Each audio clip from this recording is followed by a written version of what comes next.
કે તો આજે ફોરેન પોલિસી જે છે ત્યાંથી સ્ટાર્ટ કરીએ. ફોરેન પોલિસી એટલે વિદેશ નીતિ. એની બાબતે શું કહે છે જોઈએ. The foreign policy of India regulates India's relation with other states of the world in promoting its national interest. Foreign policy શું છે? આ એક પ્રકારની એવી નીતિ છે કે જે ભારતના સંબંધો વિશ્વના અન્ય દેશો સાથે કેવી રીતે આપણે ચલાવવાના છે એ પ્રકારની આ એક નીતિ છે. અને એમાં આપણે મુખ્યત્વે કોનું ધ્યાન રાખવાનું? National interest.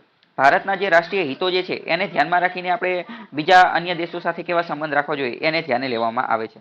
It is determined by number of factors. આ વિદેશ નીતિ જે છે એ પણ અલગ અલગ બાબતોને ધ્યાનમાં લઈ અને નક્કી થતી હોય છે. જિયોગ્રાફી એટલે કે ભૂગોળ, હિસ્ટોરી એટલે કે ઇતિહાસ, ટ્રેડિશન એટલે કે પરંપરા, સોશિયલ સ્ટ્રક્ચર એટલે કે જે સામાજિક વ્યવસ્થા જે છે, પોલિટિકલ ઓર્ગેનાઇઝેશન એટલે કે જે રાજકીય અથવા તો રાજનીતિક સંગઠનો જે છે, રાજનીતિમાં કયા કયા લોકો છે, ઇન્ટરનેશનલ મિલિયો એટલે કે આંતરરાષ્ટ્રીય સમીકરણો કેવા કેવા છે એ, ઇકોનોમિક પોઝિશન આર્થિક પરિસ્થિતિ કેવી છે, મિલિટરી સ્ટ્રેન્થ કોઈ પણ જે તે દેશની મિલિટરીની દ્રષ્ટિએ શક્તિ કેવી છે, પબ્લિક ઓપિનિયન જનતાનો મત કેવો છે જે તે દેશ પ્રત્યે, અને લીડરશિપ નેતા કેવો છે જે તે દેશની અંદર નેતા કેવો છે, એ બધાના આધારે આ બધી વસ્તુ જે છે એ નક્કી થતી હોય છે. ફોર એક્ઝામ્પલ આપણે જોઈએ જિયોગ્રાફી તો ભૌગોલિક દ્રષ્ટિએ કોઈ દેશ જે છે એ આપણી મદદ કરી શકશે કે નહીં. ફોર એક્ઝામ્પલ આપણે વાત કરીએ કે ભારત અને ચીનનું કદાચ યુદ્ધ થઈ જાય બરાબર, તો અમેરિકા આપણો મિત્ર છે બરાબર, સાચી વાત, પરંતુ ભૌગોલિક દ્રષ્ટિએ અમેરિકા ભારતથી ઘણો દૂર છે. તો ભૂગોળની દ્રષ્ટિએ આપણે અમેરિકા ઉપર એટલો બધો વિશ્વાસ ન કરી શકીએ. એ જ સરખામણીએ જોઈએ તો ઓસ્ટ્રેલિયા અને જાપાન જે છે બરાબર, ઓસ્ટ્રેલિયા તો એ આપણી ભૌગોલિક દ્રષ્ટિએ જીઓગ્રાફીની દ્રષ્ટિએ આપણી ઘણા બધા નજીક છે. બીજી હિસ્ટોરી ઇતિહાસની વાત કરીએ તો આપણે એક ગ્રુપ બનાવેલું છે ક્વાડ ગ્રુપ. ક્વાડ ગ્રુપની અંદર કોણ કોણ છે તો કે ભારત, ઓસ્ટ્રેલિયા, અમેરિકા અને જે જાપાન જે છે. તો ક્વાડની અંદર જે છે એ બધા સેમ હિસ્ટોરી જે છે એ ફેસ કરે છે. બધે બધા શું છે તો કે બધે બધા જે છે ડેમોક્રેસી એટલે કે શું છે તો કે બધે બધા જે છે એ લોકશાહી દેશો છે. ભારત અને ઓસ્ટ્રેલિયાની વાત કરીએ તો એ બંને શું છે તો એ એવા દેશો છે કે જે પહેલા બ્રિટનના ગુલામ હતા. તો આવી રીતે અમુક હિસ્ટોરી પણ સમાન જોવા મળતી. ટ્રેડિશન પરંપરાની એની વાત કરીએ તો ભારત અને બાંગ્લાદેશ, ભારતનું જે પશ્ચિમ બંગાળ જે છે, પશ્ચિમ બંગાળ અને બાંગ્લાદેશની વાત કરીએ તો ત્યાંના લોકોની ભાષા, કલ્ચર, સંસ્કૃતિ આ બધી વસ્તુમાં સમાનતા જોવા મળે છે. સોશિયલ સ્ટ્રક્ચરની પણ વાત કરીએ તો સામાજિક બાબતોની અંદર પણ સમાનતા જોવા મળતી હોય. પછી પોલિટિકલ ઓર્ગેનાઇઝેશન, જેમ કે આપણે વાત કરીએ કે પહેલા જે ટ્રમ્પ હતા તો ટ્રમ્પ સાથે મોદીના ઘણા સારા એવા સંબંધો હતા, પરંતુ અત્યારે જે બાઇડન જે છે તો એની સાથે પણ સારા સંબંધ છે, પરંતુ ટ્રમ્પ જેટલા સારા નથી. અને આંતરરાષ્ટ્રીય સમીકરણો કઈ રીતે ચાલે છે એની ઉપર પણ આધાર રાખે છે. ઇકોનોમિક પોઝિશન આર્થિક બાબત જે છે એ પણ આંતરરાષ્ટ્રીય સંબંધો જે છે એ નક્કી કરવામાં ઘણી મહત્વની ભૂમિકા ભજવે છે. જેમ કે આપણે વાત કરીએ કે ચીન જે છે હકીકતમાં આ કોઈ પણ નવો વાયરસ આવે અથવા નવો રોગ આવે તો એનું નામ જે છે એ જે તે દેશ અથવા જે તે શહેર ઉપરથી આપવામાં આવતું હોય છે, જે શહેરમાં એ ઉદ્ભવેલો હોય એની અંદરથી. જેમ કે ઝિકા વાયરસ, જેમ કે ઇબોલા વાયરસ, તો આ બધા જે છે એ જે તે શહેરના નામ અથવા તો જે જગ્યાએથી ઓરિજિન, જે જગ્યાએથી એનું ઉદ્ભવ થયેલું હોય એના આધારે એનું નામ આપતા હોય છે. તો હકીકતમાં જે કોરોના વાયરસ જે છે એનું નામ તો વુહાન વાયરસ આપવું જોઈએ, પરંતુ આપેલું નથી. કેમ? કારણ કે ચીનનું ઇકોનોમિક ડોમિનન્સ, આર્થિક દ્રષ્ટિએ ચીનનું કદ જે છે એ એટલું મોટું છે કે એને પોતાની ડિપ્લોમસી, પોતાની કૂટનીતિનો ઉપયોગ કરી અને એનાથી જે છે એ બચી ગયું. પછી કોઈ પણ દેશની મિલિટરી સ્ટ્રેન્થ કેટલી છે એના આધારે પણ સંબંધો જે છે એ મજબૂત બનતા હોય છે. જેમ કે ભારત અને રશિયા અત્યારે વાત કરીએ તો ભારત અને રશિયાના સંબંધો મુખ્યત્વે જે છે એ મિલિટરી અથવા તો આ જે આર્મી, નેવી ને એરફોર્સ એ સંબંધો ઉપર ટકેલા છે. મિલિટરીની દ્રષ્ટિએ શક્તિમાં કેટલું આગળ છે, અને પબ્લિક ઓપિનિયન જે તે દેશ સાથે આપણે લોકોના કેવો મંતવ્ય જે છે એ પણ આધાર રાખે છે. લીડરશિપ, લીડર પણ બદલાય તો સંબંધો જે છે એ પણ બદલાતા હોય છે. ઓકે, ખ્યાલ આવ્યો? હવે અનિલનો પ્રશ્ન છે કે સર લીડર બદલાય તો ફોરેન રિલેશન જે છે કઈ રીતે બદલાય? તો એ આપણે એવી રીતે સમજી શકીએ કે જો અત્યારે જે છે એ માલદીવ જે છે, માલદીવના પ્રેસિડેન્ટ જે છે એ મોહમ્મદ સોલી, તો એની સાથે ભારતના સંબંધો જે છે એ ખૂબ સારા છે. આની પહેલાં જે માલદીવના જે પ્રેસિડેન્ટ હતા એ અબ્દુલ્લા યામીન હતા. તો અબ્દુલ્લા યામીન જે છે એ પ્રો ચાઇના હતા, તો એના ચાઇના સાથે સંબંધો સારા હતા બરાબર. તો એવી રીતે તે જે અબ્દુલ્લા યામીન હતા તો એના ભારત સાથે સંબંધો સારા ન હતા, પરંતુ આ જે સોલી આવી ગયા, સોલી, તો એના ભારત સાથેના સંબંધ સારા છે. તાલિબાનની અંદર જોઈએ, અફઘાનિસ્તાનની અંદર જોઈએ તો ત્યાં તાલિબાન રાજ આવી ગયું તો એના સંબંધો જે છે એ બદલાઈ. ઓકે, આગળ જોઈએ હવે principal of Indian foreign policy. ભારતની ફોરેન પોલિસી, વિદેશ નીતિ, એના પ્રિન્સિપલ સિદ્ધાંતો કયા કયા છે? તો સિદ્ધાંતો મહત્વના છે એ જોઈએ. Promotion of the world piece. પહેલો આપણો સિદ્ધાંત શું છે? આપણો એવો સિદ્ધાંત છે કે અમે આપણી ફોરેન પોલિસી એવી રીતે ચલાવશું કે જેના કારણે વર્લ્ડ પીસ, આખા વિશ્વની અંદર શાંતિ જે છે એની સ્થાપના થાય, આખા વિશ્વમાં શાંતિ રહેવી જોઈએ. યુદ્ધ ને એ બધું, યુદ્ધ, વાયોલન્સ એટલે કે હિંસા, આ બધી વસ્તુથી આપણે દૂર વિશ્વ શાંતિ સ્થાપવાની કોશિશ કરી રહ્યા છીએ અને આપણે પ્રમોટ કરીએ છીએ. ઇન્ડિયાઝ ફોરેન પોલિસી એમ, ઉદ્દેશ્ય છે at the promotion of international peace and security. આંતરરાષ્ટ્રીય શાંતિ અને સિક્યુરિટી, સુરક્ષાની પણ વાત કરે છે. ભારતના બંધારણનો પણ આર્ટિકલ 51 અનુચ્છેદ 51 એની જ વાત કરે છે. ઇન્ટરનેશનલ પીસ એન્ડ સિક્યુરિટી, આંતરરાષ્ટ્રીય શાંતિ અને સુરક્ષા બરાબર. આર્ટિકલ 51, આ પણ ક્વેશ્ચન પૂછાઈ ગયેલો છે એકવાર અને બીજી વાર પણ પૂછાઈ શકે. આર્ટિકલ 51 એ આ તો બધાને ખબર હોય. 51 એ શું છે? તો 51 એ જે છે એ ફંડામેન્ટલ ડ્યુટી એટલે કે મૂળભૂત ફરજો છે. પરંતુ ખાલી 51 ની વાત કરીએ, ખાલી 51 ની વાત કરીએ તો એ કેવું છે, ખાલી 51 જે છે એ આપણે આની વાત કરીએ તો શું છે કે ઇન્ટરનેશનલ પીસ, આંતરરાષ્ટ્રીય શાંતિ જાળવવા માટે ભારત જે છે એ કોશિશ કરશે. આર્ટિકલ 51 એ ડીપીએસપી ની અંદર આવે છે, જે વાત કરે છે direct the Indian states to promote international peace and security. ભારતના રાજ્યો જે છે કોશિશ કરશે પ્રમોટ કરવાની આંતરરાષ્ટ્રીય શાંતિ અને સિક્યુરિટી એટલે કે સુરક્ષા, મેન્ટેન જાળવી રાખવાની કોશિશ કરશે. Just and honourable relation between Nations, બધા રાજ્યો સાથે, બધા દેશો સાથે આપણે સારો એવો સંબંધ, ઓનરેબલ એટલે કે આદરપૂર્ણ સ્વભાવ જે છે, આદરપૂર્ણ સંબંધ એ જાળવી રાખવાની કોશિશ કરશે. ફોસ્ટર રિસ્પેક્ટ ફોર ઇન્ટરનેશનલ લો, આંતરરાષ્ટ્રીય નિયમો હશે, આંતરરાષ્ટ્રીય સંધિઓ હશે, આંતરરાષ્ટ્રીય કાયદાઓ હશે, એને આપણે રિસ્પેક્ટ કરીશું, એને આપણે માન સન્માન રાખીશું, એની આપણે જે છે એ પૂરું કરવાની ઓબ્લિગેશન કરવાની કોશિશ કરીશું. And encourage settlement of international disputes by arbitration. ભારતના જે ફોરેન પોલિસી જે છે એમાં આપણે એવું પણ વિચારેલું છે કે જો આંતરરાષ્ટ્રીય વિવાદો જે થયેલા છે, ઇન્ટરનેશનલ ડિસ્પ્યુટ હશે, તો એનું સમાધાન કઈ રીતે થવું જોઈએ? એનું સમાધાન આર્બિટ્રેશન એટલે કે મધ્યસ્થીના માધ્યમથી થઈ જવું જોઈએ. કોર્ટમાં એ બધાની અંદર એ મામલો ન લઈ જવો જોઈએ, યુનાઇટેડ નેશન્સમાં એ બધે મામલો ન ફસાવવો જોઈએ, પરંતુ આર્બિટ્રેશન આપસમાં સમજણથી અથવા તો વાટાઘાટોથી એ સુલઝાવવો જોઈએ. Besides, peace is necessary to promote the economic development. ભારતનું એવું પણ માનવાનું થાય છે કે આર્થિક વિકાસ જો આપણે કરવો હશે, ઇકોનોમિક ડેવલપમેન્ટ જો કરવું હશે, એટલે કે પૈસા ટકાની દ્રષ્ટિએ કોઈ પણ દેશે જો આગળ આવવું હશે, પૈસાની દ્રષ્ટિએ ઇકોનોમી જે છે એ બૂસ્ટ કરવી હશે, તો શું કરવું જોઈએ? તો જે છે એ પીસ, શાંતિ રહેવી ખૂબ જ જરૂરી છે. અને આપણે આમ પણ સમજી શકીએ છીએ. ફોર એક્ઝામ્પલ અત્યારે આપણે સમજીએ કે અફઘાનિસ્તાનની અંદર ઘણા લાંબા સમયથી યુદ્ધ જેવો માહોલ છે. તો કોઈ પણ જગ્યાએ જ્યાં યુદ્ધ થતું હશે, કોઈ પણ જગ્યાએ જ્યાં યુદ્ધ થતું હશે, તો ત્યાંની ઇકોનોમી ગ્રો નહીં કરી શકે. કેમ ગ્રો નહીં કરી શકે? પહેલી વાત તો સમજીએ કે રાજ્ય જે છે, રાજ્યએ મોટા ભાગનો ખર્ચો કોની ઉપર કરવો પડશે? રાજ્યએ મોટા ભાગનો ખર્ચો આર્મી, નેવી, એરફોર્સ, સુરક્ષા, પોલીસ એ બધા ઉપર કરવો પડશે, ઇન્ટેલિજન્સ એજન્સી એ બધા ઉપર કરવો પડશે. કેમ? કારણ કે કોઈ પણ ટેરરિસ્ટ એટેક ને એ બધું થતું હશે તો એને અટકાવવા માટે એની ઉપર જ ખર્ચો કરવો પડશે. તો આ બધા ઉપર ખર્ચો કરશે તો હેલ્થ, એજ્યુકેશન અને બીજા જે વિકાસના કાર્યો જે છે, વેલફેર, કલ્યાણના કાર્યો જે છે, એની ઉપર ક્યારેય ખર્ચો કરી શકશે નહીં. એટલે બજેટ ઓછું પડશે, બરાબર? એટલે પીસ, શાંતિ જરૂર છે. બીજી વાત કરીએ, કોઈ પણ દેશ જે છે અથવા કોઈ પણ પ્રદેશ જે છે એ અશાંત રહેતો હશે, વોર, યુદ્ધ, ઇન્ટરનલ ડિસ્ટર્બન્સ, આંતરિક વિદ્રોહ ને આવું બધું ચાલતું હશે, તો શું થશે? તો કોઈ પણ કંપની જે છે અથવા કોઈ પણ બિઝનેસમેન જે છે અહીંયા પોતાની કંપની ખોલશે નહીં, એફડીઆઈ આવશે નહીં, ફોરેન ડાયરેક્ટ ઇન્વેસ્ટમેન્ટ આવશે નહીં. જેમ કે આપણે અત્યારે જે અફઘાનિસ્તાનની વાત કરીએ તો શું કોઈ પણ દેશ છે એ અફઘાનિસ્તાનની અંદર પોતાની કારની ફેક્ટરી ખોલશે, પોતાના કોમ્પ્યુટર ચીપ બનાવવાનું અથવા એવું કંઈ કારખાનું ખોલશે? તો કે ના, આવું કંઈ કરશે નહીં. સ્ટાર્ટઅપ ને એવું કંઈ કરશે નહીં. મતલબ કે આપણે જોઈએ તો ઇકોનોમિક ડેવલપમેન્ટ માટે મહત્વની વસ્તુ હોય તો એ કઈ છે? તો કે પીસ એટલે કે શાંતિ. કોઈ પણ દેશની અંદર જે દેશ સ્ટેબલ હશે એટલે કે સ્થિર હશે, જે દેશની અંદર જે છે એ શાંતિ, પીસ જોવા મળતી હશે, અહીંયા ઇકોનોમિક ડેવલપમેન્ટ પણ જોવા મળશે. જવાહરલાલ નહેરુએ કીધેલું હતું, શું કીધું? Peace to us is not just a fervent hope, it is emergent necessity. એટલે કે જવાહરલાલ નહેરુએ આ મહત્વનું કોટ કીધું હતું કે પીસ જે છે એ ખાલી અમારી માટે જ મહત્વની નથી, અથવા તો અમારી હોપ એટલે કે આશા નથી, પરંતુ એ અત્યારે નીડ ઓફ ધ અર્થ એટલે કે આખા દેશ માટે, આખા વિશ્વ માટે જે છે એ મહત્વની વસ્તુ છે. પીસ એટલે કે શાંતિ જે છે એ, બરાબર? અને નહેરુની વાત કરીએ તો નહેરુ 1947માં જે છે એ પીએમ હતા. તો એ સમયની વાત કરીએ તો એ સમયે ઓલરેડી આપણે 2 વર્લ્ડ વોર એટલે કે 2 વિશ્વયુદ્ધ જોઈ ચૂકેલા હતા. એટલે ઓલરેડી એ સમયે એવો જ હતો કે લોકોને ખબર પડી ગઈ હતી કે પીસ એટલે કે શાંતિની કિંમત શું છે, અથવા તો અશાંતિની કિંમત આપણે કેટલી ભયંકર, કેટલી ગંભીર જે છે એ ચૂકવવી પડે. બ્રિટનની કમર પણ તૂટી ગઈ હતી. કેમ? કારણ કે વર્લ્ડ વોર સેકન્ડની અંદર એમનો પણ ઘણું બધું પાયમાલ થઈ ગયેલું હતું. એટલે ઓલરેડી ત્યારે એ લોકો યુદ્ધની કિંમત કઈ રીતે ચૂકવવી પડે અને શાંતિ એટલે શું એ સમજી ગયા હતા, બરાબર? તો પહેલો આપણો પ્રિન્સિપલ કયો છે? પહેલો આપણો ફોરેન પોલિસીનો પ્રિન્સિપલની વાત કરીએ તો વર્લ્ડ પીસ, વિશ્વની શાંતિ, વિશ્વની સિક્યુરિટી એ જાળવી રાખવાની. આપણે લોકોના જે નિયમો, આંતરરાષ્ટ્રીય નિયમો અને કાયદાને એ બધાની જાળવવાની કોશિશ કરીશું. આર્બિટ્રેશનની વાત કરીશું, એ બધી વાત કરે છે. બીજી વાત કરીએ એન્ટી કોલોનિયલિઝમ. સૌથી પહેલા સમજો કે કોલોનિયલિઝમનો મતલબ શું? કોલોનિયલિઝમનો મતલબ શું? કોઈ પણ દેશને જે છે એ ગુલામ બનાવો, પરંતુ ડાયરેક્ટ ગુલામ ન બનાવો, પરંતુ એને પોતાની કોલોની બનાવી દેવી. ફોર એક્ઝામ્પલ સમજીએ કે 1947ની પહેલા ભારત બ્રિટનનું ગુલામ હતું. એક રીતે કહીએ તો બ્રિટન જે છે, બ્રિટનની કોલોની હતું ભારત. ભારત જે છે એ બ્રિટનની કોલોની હતી. કોલોનીનો મતલબ સમજો. કોલોનીનો મતલબ કે એક એવો દેશ કે જે બીજા દેશ દ્વારા કંટ્રોલ થતો હોય. ફોર એક્ઝામ્પલ આપણે બ્રિટનના ઉદાહરણથી જ સમજીએ કે 1947 પહેલા બ્રિટન અને ભારત, બરાબર?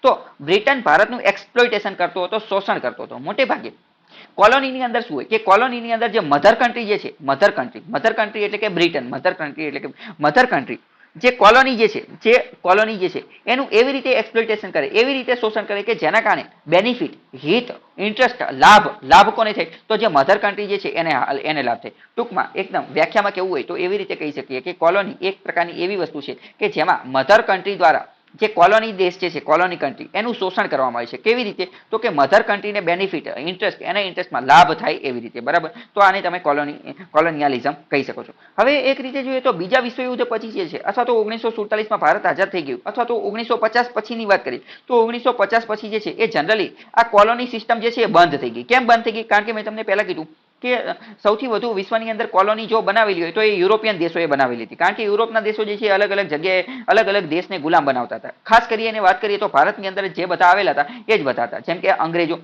જેમ કે પોર્ટુગીઝ, જેમ કે ફ્રેન્ચ, જેમ કે ઇટલીના બધા લોકો હતા, એ સ્પેનિશ લોકો હતા, એ ડેનિશ લોકો હતા, એ ડચ લોકો હતા. તો આ બધા યુરોપિયન લોકો હતા. આમને મુખ્યત્વે શું કરતા હતા? અમુક દેશની અંદર જાય અને એ દેશને પોતાની કોલોની બનાવી લેતા હતા. અને એમાં મુખ્યત્વે સૌથી વધારે આગળ પડતું કોણ હતું? તો કે ઇંગ્લિશ, એટલે કે અંગ્રેજો લોકો જે છે, અંગ્રેજો એ સૌથી વધુ આગળ હતા. એટલે કે ઇંગ્લેન્ડના લોકો જે છે એ સૌથી વધુ આગળ હતા. પરંતુ મેં તમને કીધું કે બીજું વિશ્વયુદ્ધ થયું, એમાં ઘણો બધો ખર્ચો થઈ ગયો અને યુરોપની કમર જે છે એ તૂટી ગઈ હતી. એટલે કે એ એમનું ઇકોનોમિક રીતે આર્થિક દ્રષ્ટિએ જે છે એમની અર્થવ્યવસ્થા પડી ભાંગેલી હતી. એટલે આર્થિક રીતે એમની અર્થવ્યવસ્થા પડી ભાંગેલી હતી. અને એ જ સમયે જોઈએ તો અમેરિકાની અર્થવ્યવસ્થા જે છે એ ઉઘરી ગઈ હતી, એ આગળ વધી હતી. એવું શા માટે થયું હતું એ પણ આપણે થોડું લોજિકથી સમજવાની કોશિશ કરી. કારણ કે મુખ્યત્વે શું હતું કે બ્રિટન જે છે, બ્રિટન અથવા તો યુરોપના દેશો જે છે એ યુદ્ધની અંદર સંડોવાયેલા હતા અને યુદ્ધની અંદર એમને સુરક્ષાની ખૂબ જરૂરી હતી. એટલે કે યુદ્ધની અંદર વધુને વધુ ખર્ચો કરવો પડે. યુદ્ધની અંદર એમને હથિયારોની જરૂર હતી. તો હથિયારો માટેની આ જે લીઝ જે છે, હથિયારો એમને ક્યાંથી ખરીદતા હતા? પોતે ને પોતે કઈ બધા હથિયારો નતા બનાવતા, પરંતુ હથિયારો માટે એમને અમેરિકાને હાયર કરેલું હતું. અમેરિકાની ઘણી બધી કંપની જે છે, અમેરિકા પાસેથી એ લોકો લીઝ ઉપર હથિયાર લેતા હતા. એટલે બ્રિટન પાસેથી પૈસા જે છે એ યુદ્ધના બાને ક્યાં જતા રહેતા હતા? અમેરિકાની અંદર જતા રહેતા. બ્રિટન યુદ્ધની અંદર સંડોવાયેલું હતું. આપણે એ પણ સમજેલા હતા કે બીજા વિશ્વયુદ્ધની અંદર શરૂઆતના તબક્કામાં અમેરિકાએ ભાગ લીધો ન હતો. કેમ? કારણ કે અમેરિકા હથિયાર વેચતું હતું એટલે એની પાસે પૈસા આવતા હતા અને હથિયાર ખરીદતું હતું કોણ? તો કે બ્રિટન અને યુરોપના જે બધા દેશો છે એટલે. અને પરંતુ પછી યુદ્ધ તો કોઈ પણ જીતે અથવા કોઈ પણ હારે એનાથી કોઈ ફેર નથી પડતો. નુકસાન તો બંને પક્ષે થાય છે. નુકસાન તો એટલે કે પૈસા તો બંને દેશના વપરાય છે.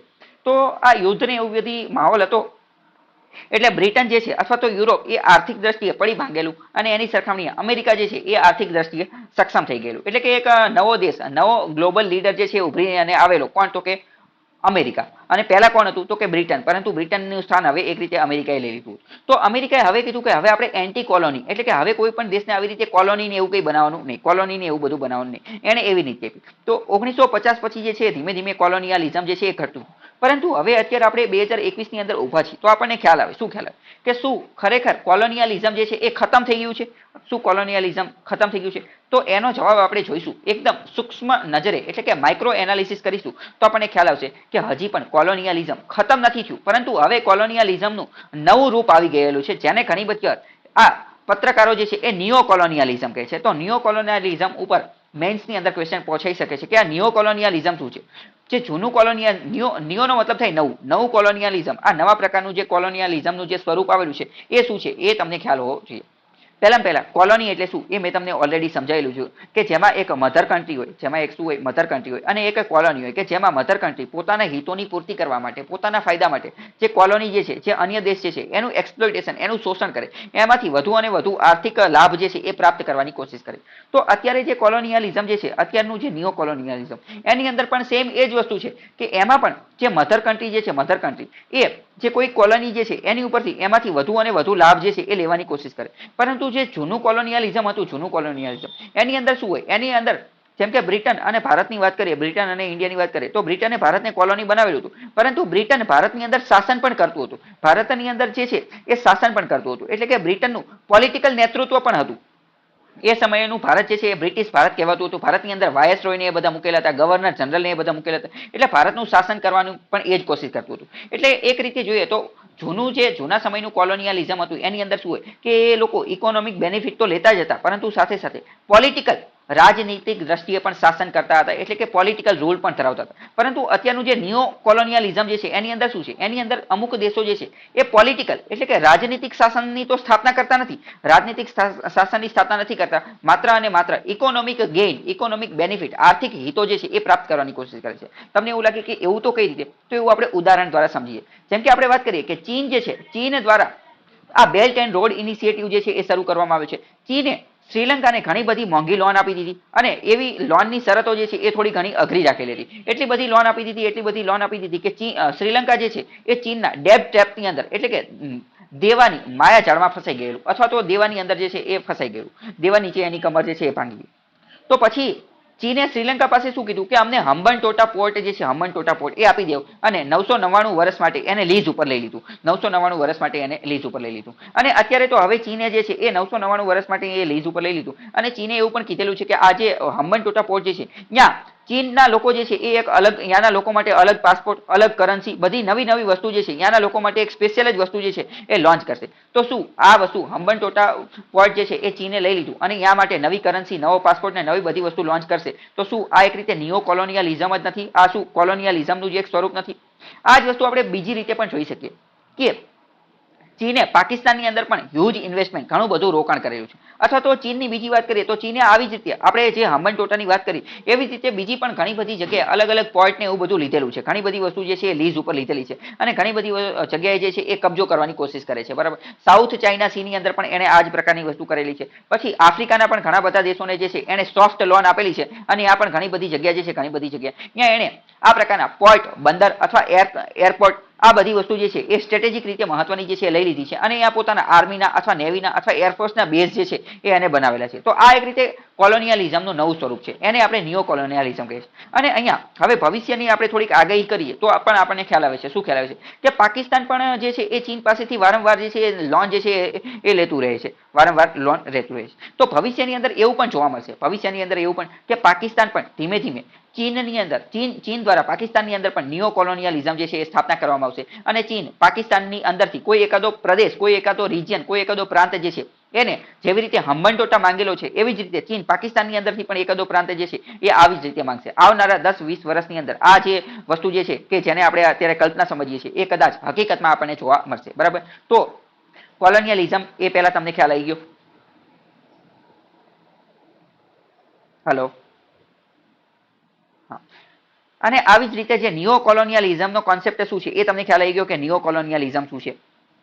યસ, હા, બરાબર. તો આ બંને કોન્સેપ્ટ જે છે એ સમજવા ખૂબ જરૂરી છે, કારણ કે આ મુખ્યત્વે મેઇન્સ માટેનો ટોપિક છે, મેઇન્સ માટેનો ટોપિક છે. અને બંનેની અંદર જો કોન્સેપ્ટ ક્લિયર નહીં હોય તો ખ્યાલ આવશે નહીં. તો હવે ભારતનો પહેલો તો ઉદ્દેશ્ય, હવે આપણે ફરીથી આપણા ટોપિક ઉપર આવી જઈએ કે ભારતની ઇન્ટરનેશનલ રિલેશન અથવા તો ફોરેન પોલિસીના ઉદ્દેશ્યો કયા કયા છે. પહેલો ઉદ્દેશ્ય આપણો કયો હતો કે એ વર્લ્ડ પીસ, વિશ્વમાં શાંતિ રહેવી જોઈએ. અને બીજો ઉદ્દેશ્ય એ છે કે એન્ટી કોલોનિયલિઝમ, એટલે કે કોઈ પણ દેશ બીજા દેશને કોલોની ન બનાવવો જોઈએ. આપણે કોલોનીનો વિરુદ્ધમાં હતા. આપણે કોલોનીની વિરુદ્ધમાં શા માટે હતા એ પણ આપણે ખબર જ જોઈએ, કારણ કે આપણે ખુદ એનો શિકાર બનેલા હતા. બ્રિટને ભારતને કોલોની બનાવેલું હતું. એટલે આપણે ફોરેન પોલિસી, વિદેશ નીતિનો બીજો સિદ્ધાંત આપણે એ રાખ્યો કે આપણે એન્ટી કોલોનિયલિઝમ, એટલે કે આપણે કોઈ પણ વિશ્વના કોઈ પણ દેશ બીજા દેશને જો કોલોની બનાવશે તો ભારત એનો વિરોધ કરશે, ભારત એની સમકક્ષમાં રહે, ભારત એનું તરફેણમાં રહેશે નહીં, બરાબર. તો બીજો આપણો સિદ્ધાંત કયો થઈ ગયો? એન્ટી કોલોનિયલિઝમ.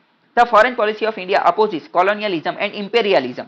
કોલોની કઈ રીતે બનાવવામાં એ પણ મેં તમને સમજી લીધું. અને ઇમ્પેરિયલિઝમનો પણ ભારત જે છે એ વિરોધ કરશે. ઇમ્પેરિયલિઝમનો મતલબ પણ કોલોનિયલિઝમ જ જેવો જ થાય, એને આપણે અત્યારે ડિટેલમાં સમજતા નથી, પરંતુ આ બંને એક જેવા જ છે એવું વધારે સમજી લો.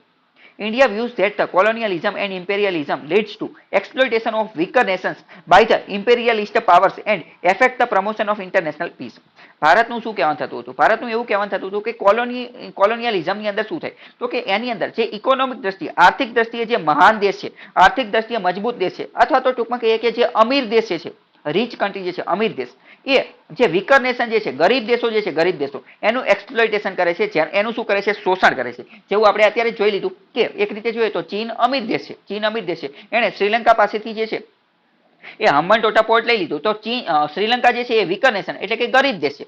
ચીન દ્વારા આફ્રિકાના પણ ઘણા બધા ગરીબ દેશોની અંદર આ જ પ્રકારનું ઇન્વેસ્ટમેન્ટ, રોકાણ કરેલું છે. તો ચીનને એક રીતે ઇમ્પિરિયલિસ્ટ પાવર કહી શકાય અને વીકર નેશનની અંદર અત્યારે આપણે શ્રીલંકા અને આફ્રિકાના દેશોને મૂકી શકીએ. તો આવી વસ્તુ જ્યારે થશે તો એના કારણે પણ આંતરરાષ્ટ્રીય શાંતિ, ઇન્ટરનેશનલ પીસ જે છે એમાં ભંગ પડશે. એટલે ભારત એના પણ વિરોધમાં છે, બરાબર. ખ્યાલ આવ્યો?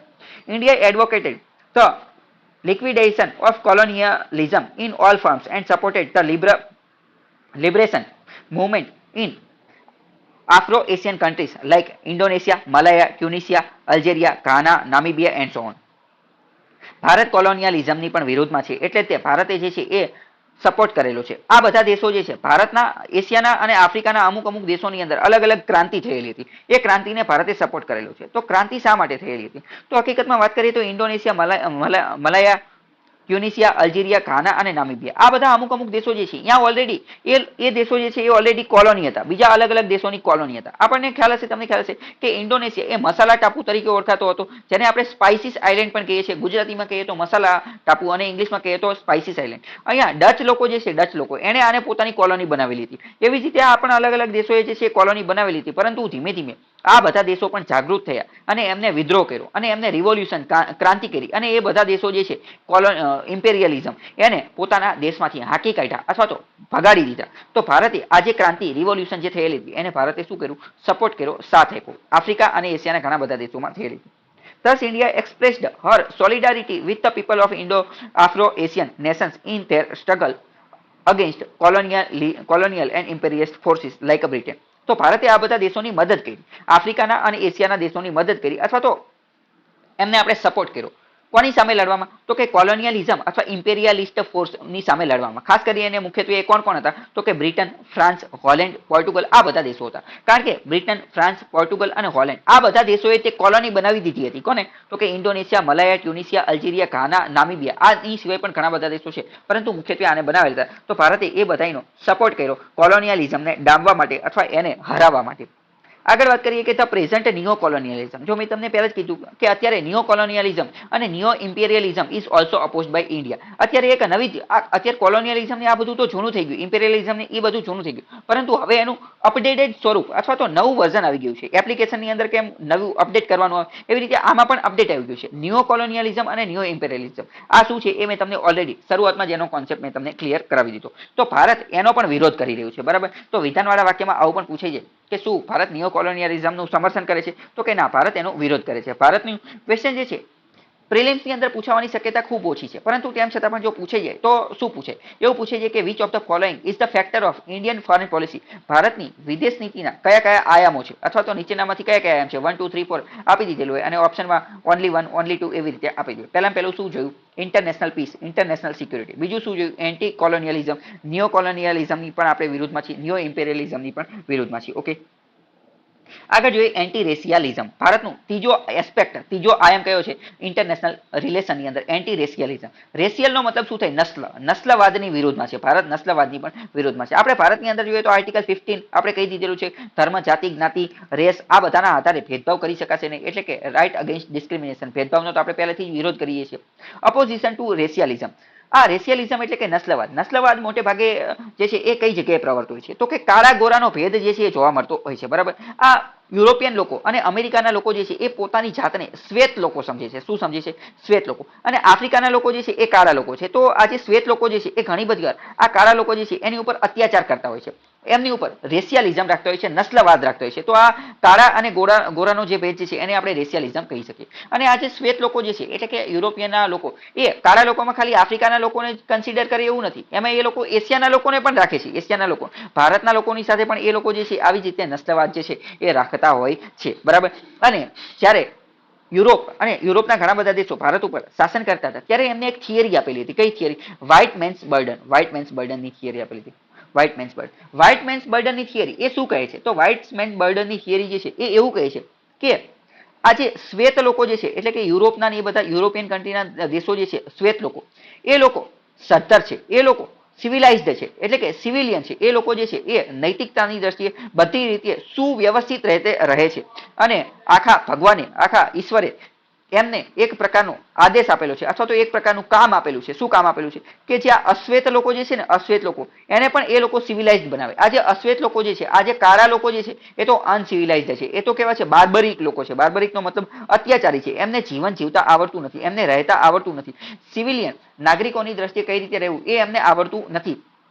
તો વ્હાઇટ મેન્સ બર્ડન થિયરી અંતર્ગત યુરોપિયન એવું કહેતા હતા કે જે બ્લેક લોકો અથવા તો અનસિવિલાઇઝડ લોકો જે છે આ બધા લોકોને અમે જીવન જીવતા શીખવાડશું. અને આના કારણે તો અમે જે છે એ અલગ અલગ દેશોને કોલોની બનાવેલી છે. એને ભારતને કોલોની બનાવ્યું તો એ વ્હાઇટ મેન્સ બર્ડનના અંતર્ગત બનાવ્યું અને એમ કીધું કે તમે તો અનસિવિલાઇઝડ છો, અમે તમને જીવન જીવતા શીખવાડશું, બરાબર. આ પ્રકારની થિયરી પણ હતી, તો આ પણ તમને ખબર હોય છે.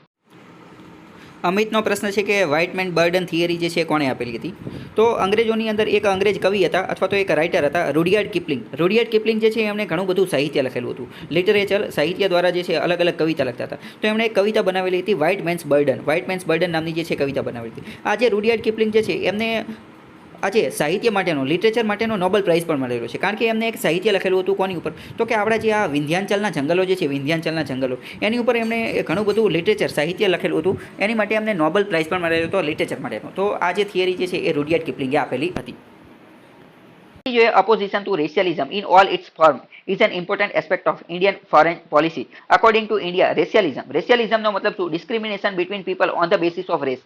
નસ્લના આધારે કોઈ વ્યક્તિઓની વચ્ચે ડિસ્ક્રિમિનેશન ભેદભાવ કરવો એ. Like કોલોનિયલિઝમ and ઇમ્પેરિયલિઝમ. કોલોનિયલિઝમ અને ઇમ્પેરિયલિઝમની અંદર એ લોકો જે છે એક્સપ્લોઇટેશન, શોષણ કરતા હોય છે. કોનું? બ્લેક્સ, કાળા લોકોનું, ધોળા લોકો દ્વારા, વ્હાઇટ લોકો દ્વારા શોષણ કરવામાં આવતું હોય છે. સોશિયલ ઇનઇક્વાલિટી, સામાજિક રીતે જે છે એ એમને અસમાનતા આપવામાં આવતી હોય છે. And hinders promotion of world peace. આના કારણે પણ વિશ્વ શાંતિ જે છે જોખવાય છે. ઘણી બધી વાર વાત કરીએ તો અમેરિકાની અંદર પણ કેવું હતું કે શરૂઆતની અંદર અમેરિકા જ્યારે આઝાદ થયું તો અહીંયા ખાલી વ્હાઇટ લોકો જે છે, વ્હાઇટ લોકો એમને જ મત આપવાનો અધિકાર, એટલે કે વોટિંગ રાઇટ્સ હતો. કાળા લોકો, અશ્વેત લોકો જે છે એમને અહીંયા વોટિંગ રાઇટ્સ પણ હતો નહીં. ધીમે ધીમે એમને વોટિંગ રાઇટ્સ ને એ બધું મળ્યું. નેલ્સન મંડેલા જે છે, નેલ્સન મંડેલા, એમને પણ આફ્રિકાની અંદર આ જે રેશિયલિઝમ જે છે એની વિરુદ્ધમાં ઘણી બધી ચળવળ જે છે એ ચલાવેલી હતી. નેલ્સન મંડેલાને આફ્રિકાના ગાંધી પણ કહેવામાં આવે છે. એ લોકો એમને પણ ગાંધીથી ખૂબ ઇન્સ્પાયર થયેલા હતા, બરાબર. તો ડિસ્ક્રિમિનેશન અથવા તો આજે રેશિયલિઝમની વિરુદ્ધમાં ઘણી બધી ચળવળ આપેલી હતી. India strongly criticise the policy of apartheid racial discrimination. આપણે આજે નસ્લવાદ જે છે એનો ખૂબ જ જોરશોરથી વિરોધ કરીએ છીએ. Being followed by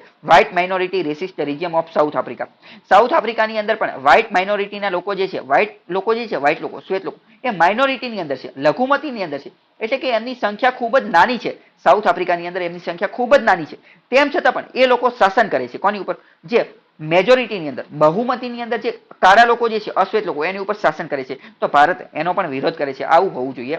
it even snap the diplomatic relation with South Africa in 1954 as a protest the policy of apartheid. એટલે કે ભારતે જે છે 1954 ની અંદર સાઉથ આફ્રિકા સાથેના જે ડિપ્લોમેટિક રિલેશન, એટલે કે રાજનૈતિક સંબંધો, એ પણ રદ કરી નાખેલા હતા. કેમ? કારણ કે ત્યાંના જે શ્વેત લોકો જે છે આવું કરતા હતા, આ પ્રકારની થિયરીનો એનું પાલન કરતા હતા. એટલે આવી જ રીતે India played an important role in the liberation of Zimbabwe. ભારતે ઝિમ્બાબ્વેના લિબરેશન, એના ઉદારીકરણની અંદર પણ મહત્વનો રોલ જે છે એ અદા કરેલો હતો. And Namibia from the white domination. ત્યાં પણ જે છે વ્હાઇટ લોકોનું ડોમિનેશન, એટલે કે એમનું પ્રભુત્વ વધારે હતું. એ લોકો અહીંયા શાસન કરતા હતા. એટલે કે ભારતે એમનો પણ બહિષ્કાર કરેલો હતો. ઓકે, ખ્યાલ આવ્યો? આપણા ત્રણ જે મહત્વના પોઈન્ટ છે એ જોયા. પહેલો ઇન્ટરનેશનલ પીસ, આંતરરાષ્ટ્રીય શાંતિ. બીજું શું જોયું? તો કે બીજું જે છે એ કોલોનિયલિઝમની વિરુદ્ધમાં, એટલે કે એન્ટી કોલોનિયલિઝમ. ત્રીજું શું જોયું? તો ત્રીજા નંબરનું આપણે જે જોયું એ એન્ટી ડિસ્ક્રિમિનેશન, અથવા તો આપણે જે જોયું ભેદભાવ, જે નસ્લવાદ જે છે, નસ્લવાદ, એનો આપણે વિરોધ કરીશું. ઓકે, રેશિયલિઝમ. ખ્યાલ આવ્યો? આગળ હવે ચોથા નંબરની વાત કરીએ તો ભારતે નોન અલાઇનમેન્ટ. નોન અલાઇનમેન્ટ એટલે કે બિન જોડાણવાદ. અમે કોઈ પણની સાથે જે છે જોડાવીશું નહીં. આ પ્રકારની ચળવળ જે છે એ પણ આપણે શરૂ કરેલી હતી. હવે આપણે સમજીએ કે 1945 પછી બીજું વિશ્વયુદ્ધ પૂરું થયું. બીજું વિશ્વયુદ્ધ પૂરું થયું તો પછી શું થયું? બીજું વિશ્વયુદ્ધ પૂરું થયું ત્યારે મેં તમને કીધું, શું કીધું? કે બ્રિટનનો સૂર્ય જે છે એ ધીમે ધીમે અસ્ત થવા લાગેલો અને અમેરિકાનો સૂર્ય જે છે એ ધીમે ધીમે ઉદય થવા લાગેલો. એટલે કે અમેરિકા ધીમે ધીમે આગળ આવવા લાગેલું અને બ્રિટન ધીમે ધીમે ગાયબ થવા લાગેલું. આર્થિક દ્રષ્ટિએ એનું જે પ્રભુત્વ જે છે એ ધીમે ધીમે ઘટવા લાગેલું. તો આના કારણે શું થયું? પછી બે પ્રકારના ગ્રુપ બની ગયા. કેમ? બ્રિટનનો સૂર્ય તો અસ્ત થઈ ગયેલો હતો, પરંતુ એની સામે બ્રિટન જેવું જ એક બીજું હતું. કોણ? તો કે USSR, Soviet union. Soviet union જે છે એ પણ વિસ્તારની દ્રષ્ટિએ ખૂબ મોટું હતું. અને આર્થિક દ્રષ્ટિએ પણ સારું હતું. તો યુએસએસઆર અને અમેરિકા, આ બે પ્રકારના ગ્રુપ જે છે એ બની ગયા.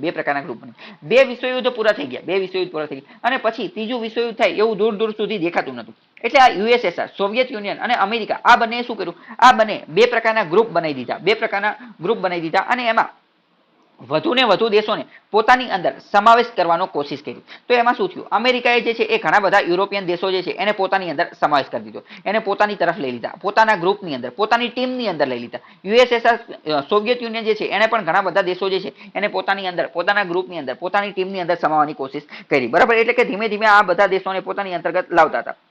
પોતાની પાસે લાવવા માટે એ લોકો શું કરતા હતા? તો અલગ અલગ પ્રકારની લાલચ આપતા હતા કે અમે તમને આવું કરી દઈશું, આવું ઇન્ફ્રાસ્ટ્રક્ચર ઊભું કરશું, લોન આપશું, તમને અવકાશમાં પહોંચાડી દઈશું, અવકાશની અંદર જે છે એ તમારો સેટેલાઇટ લોન્ચ કરી દઈશું. તો આવી અલગ અલગ લાલચ આપતા હતા. પરંતુ ભારતે તો 1947માં આઝાદ થયાની સાથે તે પંડિત નહેરુએ જે છે એ આપણને શું કરી દીધું કે અમે તો નોન અલાઇનમેન્ટ રહીશું. એટલે કે અમે બિન જોડાણવાદ રહીશું. કોઈ પણ દેશ સાથે જોડાઈશું નહીં. કોઈ પણ એટલે કે ના અમેરિકાના પક્ષમાં જઈશું કે ના યુએસએસઆર, બેમાંથી એકયની ટીમમાં અમારે જવું નથી. અમે એક નવી ટીમ બનાવીએ છીએ. કઈ? Non alignment. એટલે કે અમે બિન જોડાણવાદની નીતિ અપનાવીએ છીએ. બરાબર? તો કે when India became independent 1947, Bharat આઝાદ થયું 1947માં, the world was divided into two blocks. વિશ્વ આખું બે વિભાગોની અંદર વહેંચાઈ ગયેલું હતું. આ બે વિભાગ બનેલા હતા કઈ રીતે? તો કે આઈડિયોલોજીકલ બેસિસ એટલે કે વિચારસરણીના આધારે. કઈ પ્રકારની વિચારસરણી? તો કે કેપિટાલિસ્ટ એટલે કે કેપિટાલિસ્ટનો મતલબ શું છે? મૂડીવાદી પ્રકારની વિચારસરણી. મૂડીવાદી પ્રકારની વિચારસરણી એટલે શું? એટલે કે વેપારીઓને જે છે એ વધુને વધુ પ્રોત્સાહન આપવાનું. બિઝનેસની અંદર સરકારે કઈ બહુ વધારે પડતું જે છે એ દેવાનું નહીં. ખાનગીકરણને પ્રોત્સાહન આપવાનું. બધી કંપની કેવી હોવી જોઈએ? તો કે ખાનગી જોવી જોઈએ. કેપિટાલિસ્ટ એટલે કે મૂડીવાદી આ પ્રકારની વ્યવસ્થા. એને માન કોણ આપતું હતું? અમેરિકા. અમેરિકાવાળા જે હતા એ કોણ હતા? કેપિટાલિસ્ટ. જ્યારે બીજું હતું કમ્યુનિસ્ટ બ્લોક. કમ્યુનિસ્ટ એટલે કે સમાજવાદ અથવા તો આજે આપણે સામ્યવાદ જેને કહીએ છીએ. કમ્યુનિસ્ટની અંદર શું? તો કે બધી જ વસ્તુ કેવી હોવી જોઈએ? બધી જ વસ્તુ હોવી જોઈએ સરકારી. પ્રાઇવેટને કોઈ સ્થાન જ નહીં. બધી વસ્તુ સરકારી હોવી જોઈએ. બધી કંપની કેવી હોવી જોઈએ? સરકારી. બરાબર. તો યુએસએસઆર એ કોણ હતું? કમ્યુનિસ્ટ. બરાબર. તો બે પ્રકારના ભાગલા પડી ગયા હતા. ફરીથી જોઈએ તો અમેરિકા એક ગ્રુપમાં હતું. અમેરિકા કેવું હતું? તો કે કેપિટાલિસ્ટ એટલે કે મૂડીવાદી. બીજા ગ્રુપમાં USSR Soviet union. Soviet union કેવું હતું? તો કે કમ્યુનિસ્ટ. કમ્યુનિસ્ટ એટલે કે અથવા તો સોશિયાલિસ્ટ એટલે કે સમાજવાદ અથવા તો જે સામ્યવાદ આપણે જેને કહીએ છીએ એ. બરાબર. અને આને એક રીતે કોલ્ડ વોર ઠંડા યુદ્ધની પરિસ્થિતિ જે છે એ પણ ગણવામાં આવે છે. આ પરિસ્થિતિમાં કોલ્ડ વોર એટલે કે ઠંડા શીત યુદ્ધની પરિસ્થિતિમાં India refused to join any these blocs એટલે કે ભારતે આ બેમાંથી એકની અંદર જોડાણું નહીં, પરંતુ આપણે નોન અલાઇનમેન્ટ બિન જોડાણવાદની નીતિ અપનાવી. In this context Jawaharlal Nehru observed. Jawaharlal નહેરુએ અવલોકન કર્યું. We propose to keep away from the power politics of groups. Bharat જે છે એ દૂર રહેવા માંગે છે. આ જે પાવર પોલિટિક્સ છે હકીકતમાં તો અમેરિકા અને સોવિયત યુનિયનની વચ્ચે તે આ પાવર પોલિટિક્સ લાગતું હતું. એ બંનેનું એવી ઈચ્છા હતી કે વધુ ને વધુ દેશો જો એમની સાથે જોડાશે તો એમની પાવર જે છે એ ધીમે ધીમે વધતી જશે. પરંતુ ભારતે એવું કીધું કે અમારે આ ગ્રુપમાં ને એમાં કંઈ પડવું નથી. aligned against one another which have led in the past to world wars and which may again lead to disaster or even western scale. એટલે કે આવી રીતે આ જે પાવર હંગર એટલે કે પાવરની ભૂખની અંદર તો ભૂતકાળની અંદર આપણે બે વિશ્વયુદ્ધ જોઈ લીધા છે અને ફરીથી આ બે ગ્રુપ બની ગયેલા છે. તો બે ગ્રુપ વધુ અને વધુ પાવર જે છે એની ભૂખ જો એમને રહેશે તો કદાચ ભવિષ્યની અંદર બીજું પણ વિશ્વયુદ્ધ થવાની શક્યતા રહેશે અથવા તો એની કરતાં પણ વધારે ખરાબ વસ્તુ થઈ શકે છે. એટલે કે અમારે આ ગેમની અંદર આવવું નથી. અમારે બેમાંથી એક હારે જોડાવું નથી. I feel that India can play a big part. Bharat એની કરતાં પણ વધારે મહત્વની ભૂમિકા જે છે એ ભજવી શકે છે. કોની બાજુ? તો કે at perhaps an effective part. ભારત સારો એવો રોલ ભજવી શકે છે. કોની અંતર્ગત? તો કે અવોઇડ વોર યુદ્ધને દૂર કરવાની બાબતમાં. એટલે કે ભારત એક નવું જ ગ્રુપ જે છે નવી જ ટીમ જે છે બનાવે છે બિન જોડાણવાદની. એટલે કે આ એવા દેશો છે આ એવા દેશોનું ગ્રુપ છે કે જેમાં એક પણ દેશ જે છે એ ના અમેરિકા બાજુ હશે ના યુએસએસઆર બાજુ હશે. એટલે કે અમે એક નવું જ ગ્રુપ બનાવીએ છીએ અને અમે વિશ્વની શાંતિ જે છે એની અપીલ કરીએ છીએ અને યુદ્ધને ટાળવાની કોશિશ કરીએ છીએ. Therefore it becomes all the more necessary that India should not be lined up with any group or power which for various reasons are full of fear of war and prepare for war. તો કે હકીકતમાં America અને જે રશિયાની અંદર જે યુએસએસઆરની અંદર જે બધા દેશો જે છે એ હકીકતમાં પ્રિપેર ફોર વોર એટલે કે યુદ્ધ માટે તૈયાર થઈ રહ્યા છે અને હંમેશા યુદ્ધનો ડર એમને સતાવતો હોય છે. તો ભારતે આવી કોઈ ઝંઝટમાં પડવું નથી. When we say that India follows a policy of non-alignment, આપણે જ્યારે એવું કહીએ છીએ કે ભારત બિન જોડાણવાદની નીતિને અપનાવે છે, ઇટ મીન્સ એનો મતલબ શું? જો આ ક્વેશ્ચન પ્રિલિમ્સની અંદર પૂછાઈ જાય છે કે હકીકતમાં બિન જોડાણવાદ એનો મતલબ શું? હકીકતમાં આનો મતલબ શું છે? તો એનો મતલબ એમ કે that India has no military alliance with countries of either bloc or indeed with any nation. એટલે કે ભારત કોઈ પણ દેશ સાથે કોઈ પણ દેશ એટલે કે એ પછી અમેરિકા હોય કે પછી યુએસએસઆર હોય અથવા બીજો કોઈ પણ દેશ હોય એની સાથે આપણે મિલિટરી અલાયન્સ એટલે કે મિલિટરીનું જોડાણ કરીશું નહીં. મિલિટરીનું જોડાણ કરીશું નહીં પહેલી વસ્તુ. બીજું, India has an independent approach to foreign policy. ભારતની જે વિદેશ નીતિ જે છે એ કેવી રહેશે? એ સ્વતંત્ર રહેશે. એ કોઈથી ઇન્ફ્લુઅન્સ થયેલી નહીં રહે. ફોર એક્ઝામ્પલ સમજો કે અમેરિકા અને યુએસએસઆરનું ગ્રુપ હતું તો અમેરિકાના ગ્રુપની અંદર જે જોડાવાળા હશે અમેરિકા ફોર એક્ઝામ્પલ સમજો કે એ નામનો દેશ એ અમેરિકાના ગ્રુપની અંદર જોડાયેલો તો એ નામના ગ્રુપની વિદેશ નીતિ જે છે એ અમેરિકાથી પ્રભાવિત થયેલી હશે. અમેરિકા જેવી રીતનું કહે છે એવી રીતે એ પોતાની વિદેશ નીતિમાં ફેરફાર કરશે. તો ભારત જે નોન અલાઇનમેન્ટ બિન જોડાણવાદ છે એનો બીજો મતલબ એવો થાય કે ભારતની વિદેશ નીતિ સ્વતંત્ર રહેશે. એ કોઈ પણ પ્રકારની બાયસ્ડ નહીં રહે, કોઈ પણ પ્રકારથી ઇન્ફ્લુઅન્સ પ્રભાવિત થયેલી નહીં રહે. ત્રીજી વાત કરીએ, India attempts to maintain friendly relation with all countries. ત્રીજો મતલબ એનો એમ થાય કે અમે બિન જોડાણવાદની નીતિ અપનાવેલી છે. એનો મતલબ એમ નહીં કે અમે એકલા ને એકલા રહીશું. એનો મતલબ એમ કે અમે બધા જ દેશો સાથે ફ્રેન્ડલી રિલેશન એટલે કે મિત્રતાપૂર્ણ સંબંધો રાખીશું. અમે અમેરિકા સાથે પણ મિત્રતાપૂર્ણ સંબંધો રાખીશું અને રશિયા સાથે પણ મિત્રતાપૂર્ણ એટલે કે યુએસએસઆર સાથે પણ મિત્રતાપૂર્ણ સંબંધો રાખીશું. ઓકે, ખ્યાલ આવ્યો? હવે આગળનો 5મા નંબરનો ફોરેન પોલિસીની વાત કરીએ તો 5મા નંબરનો આપણો એસ્પેક્ટ સિદ્ધાંત છે પંચશીલ. પંચશીલ ઉપર યુપીએસસીમાં 2013 ની આજુબાજુમાં ક્વેશ્ચન પૂછાયેલો હતો, બરાબર, મેન્સની અંદર, કે પંચશીલ શું છે. તો પંચશીલ એ મહત્વનું સમજી જાય છે. પંચશીલ જે છે એ આપણી ફોરેન પોલિસીનો મહત્વનો મુદ્દો છે, મહત્વનો મુદ્દો. પંચશીલ implies the 5 principal of the conduct of international relation. આંતરરાષ્ટ્રીય સિદ્ધાંતોની, આંતરરાષ્ટ્રીય સંબંધોની અંદર જે 5 પ્રકારના સિદ્ધાંતો જે છે એ મહત્વના છે. It was imported in the preamble of the Indo China treaty on Tibet. ભારતે અને ચીને તિબેટ ઉપર જે સંધિ કરેલી હતી, ભારતે અને ચીને જે તિબેટ ઉપર જે સંધિ કરેલી હતી 1954 ની અંદર, એની અંદર પણ પંચશીલનો ઉલ્લેખ કરેલો છે, અથવા તો એના પ્રિએમ્બલની અંદર, એના આમુખની અંદર પંચશીલ જે છે એને લખેલું છે. 1954માં સંધિ થયેલી હતી કોની વચ્ચે? તો કે જવાહરલાલ નહેરુ અને આ જે ચોન ઇન લાઈ એ ત્યારે ચાઇનાના જે છે એ નેતા હતા, એ બંનેની વચ્ચે આ સંધિ થયેલી હતી, બરાબર. કોના મુદ્દે? તો કે તિબેટના મુદ્દે. એમાં આ પંચશીલ આપેલી હતી, 5 સિદ્ધાંતો આપેલા હતા. કયા કયા 5 સિદ્ધાંતો હતા એ પણ આપણે જોઈ લઈએ. Mutual respect for each other's territorial integrity and sovereignty. એટલે કે મ્યુચ્યુઅલ રિસ્પેક્ટ, આપણે બંને દેશો પરસ્પર રિસ્પેક્ટ, સન્માન કરીશું. એટલે કે ભારત અને ચીન બંને સન્માન કરશે કોનું? તો કે each other's territorial integrity. Integrity એટલે કે અખંડિતતા, ટેરિટોરિયલ એટલે કે આ જે જમીન હોય એ, બરાબર, એટલે કે જમીનની જે અખંડિતતા જે છે, કોઈ પણ દેશની સરહદ જે છે, બંને એકબીજાના દેશની જે સરહદ જે છે એની અખંડિતતા, એનું રિસ્પેક્ટ કરશે, એને સન્માન કરશે. ટૂંકમાં ભારતની જે સરહદ જે છે, ભારતની ટેરેટરી જે છે, એની ઇન્ટિગ્રિટી, એની અખંડિતતાની અંદર ચીન દખલ અંદાજી નહીં કરે, અને ચીનની જે ટેરિટોરિયલ ઇન્ટિગ્રિટી જે છે એની અંદર ભારત દખલ અંદાજી કરશે નહીં, પહેલી વસ્તુ.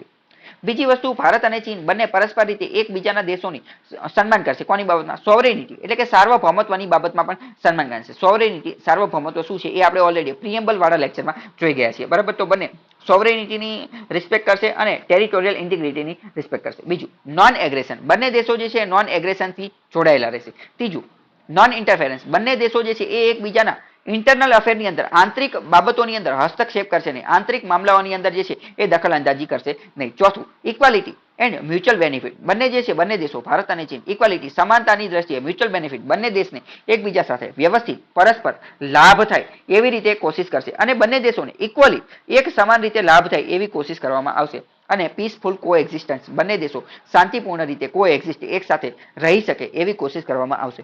પ્રિલિમ્સમાં પણ ક્વેશ્ચન પૂછાઈ શકે છે કે which of the following is a factor of પંચશીલ, એટલે કે પંચશીલમાં નીચેનામાંથી કયો જે છે એ આવે છે અને કયો નથી આવતો, બરાબર. ફરીથી એકવાર રિવિઝન કરીએ તો પહેલા શું કહે છે? રિસ્પેક્ટ ટુ ટેરિટોરિયલ ઇન્ટિગ્રિટી અને સોવરેનિટી. બીજું, નોન એગ્રેશન, નોન ઇન્ટરનલ અફેર્સની અંદર, અને ઇક્વાલિટી, મ્યુચ્યુઅલ બેનિફિટ અને પીસફુલ કોએક્ઝિસ્ટન્સ. ઓકે, ખ્યાલ આવ્યો?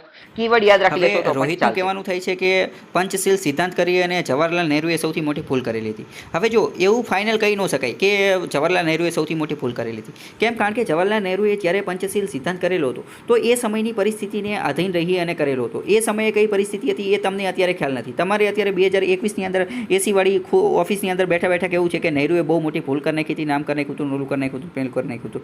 પરંતુ એ સમયે કઈ પરિસ્થિતિ હતી? એ સમયે ભારત કંઈ સોને કી ચીડિયા હતું નહીં. ભારત ઓલરેડી જે છે 1947માં એક તો માંડ આઝાદ થયેલું હતું. તો બ્રિટને ભારતને જે છે આર્થિક રીતે પણ કંગાળ કરી નાખેલું હતું. તો એ બધી પરિસ્થિતિ પણ આપણે જોવી પડે. એ સમયે જીઓ પોલિટિક્સની અંદર શું વસ્તુ ચાલી રહી હતી? એ સમયે 1954ની આજુબાજુ જે છે એ સમયનો આ વાત છે, બરાબર. એ સમયે આ બધા એગ્રીમેન્ટ થયેલા હતા. તો એ સમયે જીઓ પોલિટિક્સમાં શું ચાલી રહ્યું હતું? આંતરરાષ્ટ્રીય સંબંધો, વિશ્વના અન્ય દેશો શું કરી રહ્યા હતા, ભારતની આર્થિક પરિસ્થિતિ કેવી હતી, ભારતની આંતરિક સ્થિતિ કેવી હતી, ભારતની અંદર ગરીબીનું પ્રમાણ કેવું હતું, બેરોજગારીનું પ્રમાણ કેવું હતું, એ બધી વસ્તુ જે છે એ બધી વસ્તુને કન્સિડર કરવી પડે.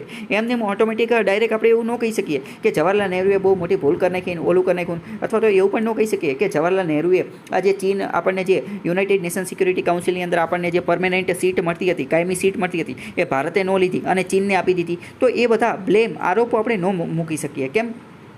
કારણ કે એ બધી વસ્તુ આપણે એને એ સમયની પરિસ્થિતિને ધ્યાને લેવી જોઈએ. આપણે પણ કંઈ એટલા બધા અમીર હતા નહીં, ત્યારે આપણે પણ ગરીબ હતા. ભારતની અંદર પણ ગરીબીનું પ્રમાણ વધુ હતું, સાક્ષરતાનું પ્રમાણ પણ ભારતની અંદર ઓછું હતું, નિરક્ષરતાનું પ્રમાણ જે છે વધુ હતું, ભણેલા ગણેલા હતા નહીં, ગરીબીનું પ્રમાણ ઘણું બધું વધારે હતું. અને બીજી જો વાત કરીએ તો અહીંયા સાથે હું તમને એ પણ કહી દઉં કે ઘણા બધા એ પણ કહેતા હોય છે કે ભારતે આજે યુનાઇટેડ નેશન સિક્યુરિટી કાઉન્સિલની સીટ જે ભારતને મળતી હતી તો ભારતે ન લીધી અને ચીનને આપી દીધી. તો એની પાછળનું કારણ પણ એ જ છે કે એ સમયે સમયે પણ આપણે જો એનું સભ્ય બનવું હોય, યુનાઇટેડ નેશન સિક્યુરિટી કાઉન્સિલનું સભ્ય બનવું, તો એમાં અમુક પૈસા ભરવાના આવે, અમુક પૈસા ભરવાના. તો મેં તમને કીધું કે ભારત પાસે ત્યારે એટલા પૈસા હતા નહીં, તો નહેરુએ એવું વિચાર્યું કે હાલો આપણે નથી ભરતા, પરંતુ આપણો જે પાડોશી દેશ જે છે ચીન, એને આપણે આપી દઈએ, બરાબર. આપણો જે પાડોશી દેશ છે ચીનને આપી દઈએ. એટલે એમને એ ઓફર જે છે ચીનને આપી દીધી. ચીન એ સમયે એટલા પૈસા ભરી શકે એવું હતું. હવે અત્યારે જો ભારતને મળે તો અત્યારે ભારત નાનો પડે, કારણ કે અત્યારે ભારતની આર્થિક સ્થિતિ સારી છે. અત્યારે ભારતના ફોરેક્સ રિઝર્વ, ફોરેન એક્સચેન્જની અંદર પૈસા જે છે એ પડેલા હોય છે, પરંતુ એ સમયે નહોતા રહેતા, બરાબર. તો બધી વસ્તુ એમને એમ ડાયરેક્ટ વિચાર્યા વગર એમને એમ કોઈ કમેન્ટ કરવી અથવા તો કોઈ નેતા ઉપર, કોઈ જે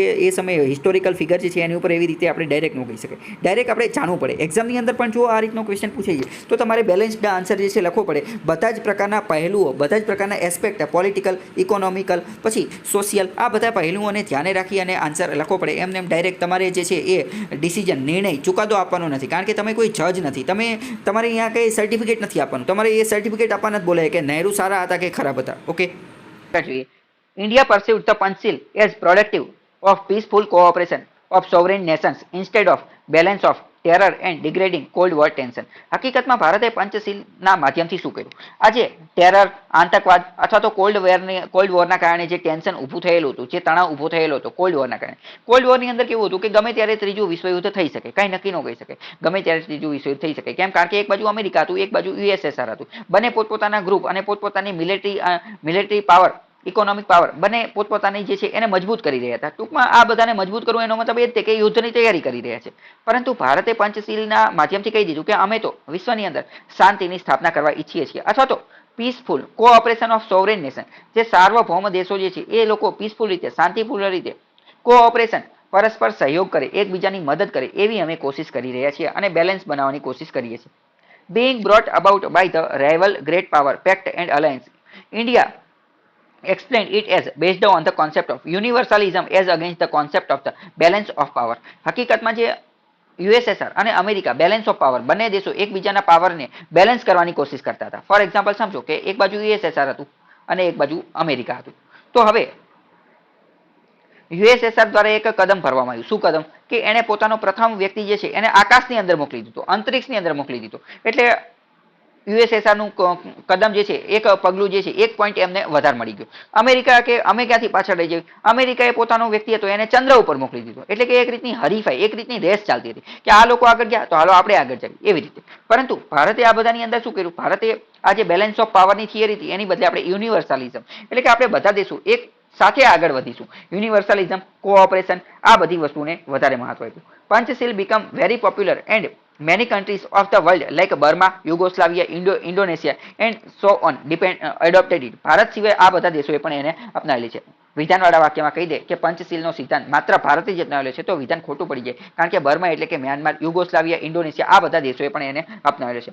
પંચશીલ and non alignment are the greatest contribution of India to the theory and practice of international relation. હવે જો પંચશીલ જે છે એ એટલા માટે પણ મહત્વનું છે કારણ કે આંતરરાષ્ટ્રીય સંબંધોની અંદર અલગ અલગ થિયરી હોય, અલગ અલગ થિયરી. જેમ કે આપણે પહેલા જ જોઈ લીધી, અલગ અલગ થિયરી કઈ કઈ હતી? તો કે અમુક જે રેશિયાલિઝમના કારણે ચાલતી હોય, અમુક કે જે આપણે જોયું હતું કે કોલોનિયલિઝમના કારણે ચાલતી હોય. તો આવી જ એક થિયરી ભારતે શોધ કરી, અથવા તો ભારતે ઇન્ટરનેશનલ રિલેશનની અંદર એક થિયરી આપી. એ કઈ થિયરી? તો કે પંચશીલનો સિદ્ધાંત. પંચશીલના સિદ્ધાંત એના જનક, એના પિતાજી કોણ છે? તો એના પિતાજી જે છે એ ભારત છે, બરાબર. એટલે પણ એનું મહત્વ વધી જાય છે. હવે બીજી વાત કરીએ કે આફ્રો એશિયન બાયસ, આ શું છે એને સમજ. ભારતના ઇન્ટરનેશનલ અફેરનો જે છે એ આ 6થા નંબરનો એસ્પેક્ટ છે. Even though the foreign policy of India stands for maintaining friendly relation with all the countries of the world, it has always exhibited a special bias towards Afro-Asian nations. આનો મતલબ કે ભારતે એમ તો કીધેલું છે કે આખા વિશ્વના બધા દેશો જે છે એની સાથે આપણે મિત્રતાપૂર્ણ સંબંધો જાળવીશું, પરંતુ આફ્રિકા અને એશિયાના જે દેશો જે છે એને એની તરફ અમે વધારે ઝૂકેલા રહીશું, કારણ કે એક રીતે જે છે એ કલ્ચરલી એટલે કે સાંસ્કૃતિક દ્રષ્ટિએ અથવા તો ઇકોનોમિક, આર્થિક દ્રષ્ટિએ ભારત જેવું જે સ્થાન ધરાવે છે, એટલે એશિયા અને એશિયાની તો આપણે વાત કરીએ તો એ તો આપણા પાડોશી પણ છે, તો એની તરફ આપણે થોડા વધારે ઝૂકેલા રહીશું. એને આપણે થોડીક સ્પેશિયલ ટ્રીટમેન્ટ આપીશું, એને આપણે થોડા પ્રિવિલેજીસ આપીશું, થોડા ખાસ પ્રકારના અધિકારો આપીશું, એને આપણે થોડુંક વધારે રાખીશું. It aims at promoting unity among them and tries to secure for them a voice and influence in the international bodies. Bharat કોશિશ કરશે કે એ લોકોના અધિકારો મજબૂત બને. ભારત એવી કોશિશ કરશે કે આ બધા દેશોની અંદર, આફ્રિકાના અને એશિયાના દેશોની અંદર યુનિટી એટલે કે એકતા સ્થપાઈ જાય અને આંતરરાષ્ટ્રીય સંસ્થાઓની અંદર પણ એમનું પ્રતિનિધિત્વ વધે. જેમ કે અત્યારે પણ આપણે વાત કરીએ કે યુનાઇટેડ નેશન્સ જે છે, યુનાઇટેડ નેશન્સ એની સિક્યુરિટી કાઉન્સિલની અંદર 5 પરમેનન્ટ કન્ટ્રી છે, 5 પરમેનન્ટ કન્ટ્રી.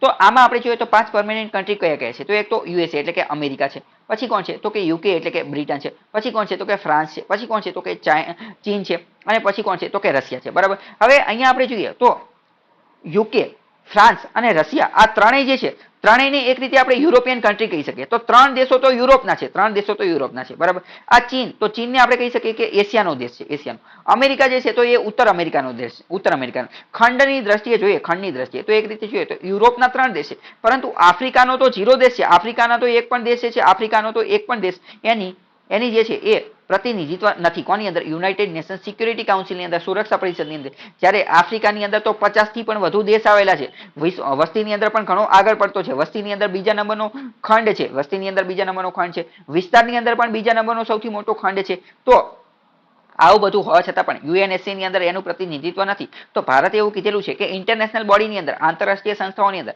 આફ્રિકાના અને એશિયાના દેશોનું પ્રતિનિધિત્વ વધે એવી આપણે કોશિશ કરીશું. તો ભારતે અત્યારે કીધેલું છે કે યુએનએસસી ની અંદર સુધારા લાવવા જોઈએ, એની અંદર રિફોર્મ લાવવા જોઈએ. તો ભારતે એવું પણ કીધેલું છે કે આફ્રિકાના એકાદા દેશનું પણ એની અંદર સ્થાન હોવું જોઈએ. તો ભારતની એ પણ એક માંગ છે. આ પણ તમારે યાદ રાખવાનું છે.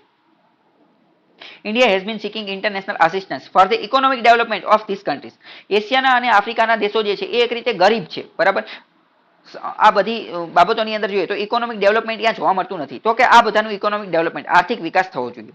1947 ની અંદર ભારતે first Asian relation conference new દિલ્હીની અંદર ભારતે 1947 માં પ્રથમ વખત એશિયન રિલેશન કોન્ફરન્સની સ્થાપના કરી, અથવા તો એની મિટિંગનું આયોજન કર્યું, જેમાં એશિયાના બધા દેશો જે છે ભેગા થયા અને એશિયાના બધા દેશો એમની વચ્ચેના સંબંધો, રિલેશન ઇમ્પ્રૂવ થઈ શકે એવી કોશિશ કરવામાં આવી. 1949 ની અંદર India brought together the Asian countries on the burning issue of Indonesia freedom. ઇન્ડોનેશિયાને આઝાદ કરવાનો હતો, તો એ બાબતે જે છે એ રિઝોલ્યુશન, એ બાબતે વાત કરવાની કોશિશ કરી. ક્યાં? તો કે આ રિલેશન, એશિયન રિલેશન કોન્ફરન્સની અંદર.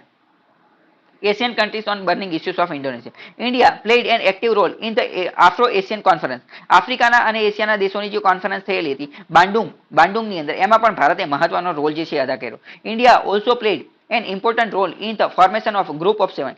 G70 જે બનાવેલું છે, G70, G15 જે બનાવેલું છે 1990 ની અંદર, અને ઇન્ડિયન ઓશિયન રીમ એસોસિએશન જે બનાવેલું છે, પછી બીસ્ટ બનાવેલું છે, બીસ્ટ, પછી જે સાર્ક બનેલું છે, આ બધાની અંદર પણ ભારતે મહત્વનો રોલ જે છે એ અદા કરેલો છે. બરાબર. India earned the name of big brother from many of the neighbouring countries. ભારતના જે ઘણા બધા નેબરિંગ એટલે કે પાડોશી દેશો જે છે એની અંદરથી આપણે બિગ બ્રધરની ઉપમા આપણને આપેલી છે. કેમ? કારણ કે ભારત હંમેશા કોઈ પણ દેશ, ભારતની આડોશી પાડોશીનો જે કોઈ પણ દેશ છે એ ગમે ત્યારે મુશ્કેલીમાં હશે તો ભારત મોટા ભાઈની જેમ એની મદદ માટે પહોંચી જાય છે. તમને લાગે એવું કઈ રીતે? તો એવું ઓલરેડી ભારતે ઘણી બધી વાર કરેલું છે. અત્યારે નજીકમાં જોઈએ તો 2020-21 ની અંદર જ્યારે કોરોના આવેલો હતો, તો આપણે ભારતના આડોશી પાડોશીની અંદર એટલે કે નેપાળ, ભૂતાન, માલદીવ, ઘણા બધા દેશોને આપણે મફતમાં વેક્સિન આપેલી હતી. વેક્સિનના ઘણા બધા ડોઝ એમને મફત આપેલા હતા. આપણે HCQ, હાઇડ્રોક્સી ક્લોરોક્વિનિન જે છે એ ઘણા બધા દેશોને મદદ કરેલી હતી. તો એટલે જ તો ભારત જે છે એ બિગ બ્રધરની ભૂમિકા પણ ભજવે છે.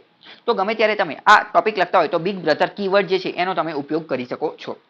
આગળ 7મા નંબરનો આપણો એસ્પેક્ટ જોઈએ તો એ કયો છે? Links with Commonwealth. ભારત જે છે એને 1949માં નક્કી કરેલું હતું કે ભારત કોમનવેલ્થનું સભ્ય રહેશે. કોમનવેલ્થનો મતલબ શું થાય? કોમનવેલ્થ જે છે એ આ એક રીતનું ગ્રુપ છે. શું ગ્રુપ છે? તો આ એવા લોકોનું ગ્રુપ છે, એવા દેશોનું ગ્રુપ છે જે પહેલા બ્રિટનના ગુલામ હતા. બરાબર. બ્રિટનના ગુલામ હતા એવા દેશોનું આ એક ગ્રુપ છે. બ્રિટને મેં તમને કીધું કે અડધાથી પણ વધુ વિશ્વને જે છે એ ગુલામ બનાવેલું હતું. અડધાથી પણ વધુ વિશ્વના દેશોને જે છે એ કોલોની બનાવેલું હતું. પરંતુ પછી ધીમે ધીમે આ બધા દેશો આઝાદ થઈ ગયેલા. એટલે આ બધા દેશોએ નક્કી કર્યું કે આ આપણું કલ્ચર જે છે, કલ્ચર, પોલિટિકલ સિસ્ટમ એ બધું એક જેવું જ છે. કેમ એક જેવું છે? કારણ કે બ્રિટન જે રીતે અહીંયા શાસન કરતું હતું એ જ રીતે આ બધા દેશો પણ શાસન કરે છે. જેમ કે ભારતની અંદર વાત કરીએ તો ભારતીય સંસદીય પ્રકારની વ્યવસ્થા આપણી, ભારતીય રાષ્ટ્રપતિ પ્રકારની વ્યવસ્થા, પ્રાઇમ મિનિસ્ટરને વધારે મહત્વ આપ્યું, પ્રેસિડેન્ટ, ડ્યુઅલ પ્રેસિડેન્સી આ બધું રાખ્યું. તો આ હકીકતમાં કોની દેન છે? આ બધી હકીકતમાં બ્રિટનની જ દેન છે. તો બ્રિટને અન્ય દેશોને પણ ગુલામ બનાવેલા હતા. તો એ બધા દેશોની અંદર પણ કલ્ચર, સંસ્કૃતિ, પોલિટિકલ આ બધી વસ્તુ એક જેવી જોવા મળે છે. તો આ બધા દેશોએ ભેગા થઈને નક્કી કર્યું કે આપણે એક ગ્રુપ બનાવી, એ ગ્રુપને નામ આપ્યું કોમનવેલ્થ. પરંતુ એનો મતલબ એમ નથી કે આમાં બધા દેશો જે છે એ ભૂતકાળમાં બ્રિટનના ગુલામ રહી જ ચૂકેલા છે. એક અથવા બે દેશો એવા પણ છે કે જે ભૂતકાળમાં બ્રિટનના ગુલામ ન હતા, તેમ છતાં પણ એ કોમનવેલ્થનો ભાગ છે. 1949 ની અંદર ભારતે નક્કી કર્યું કે ભારત કોમનવેલ્થનું ફૂલ મેમ્બર એટલે કે સંપૂર્ણ સભ્ય રહેશે. And the acceptance of the Britain crown as the head of the Commonwealth.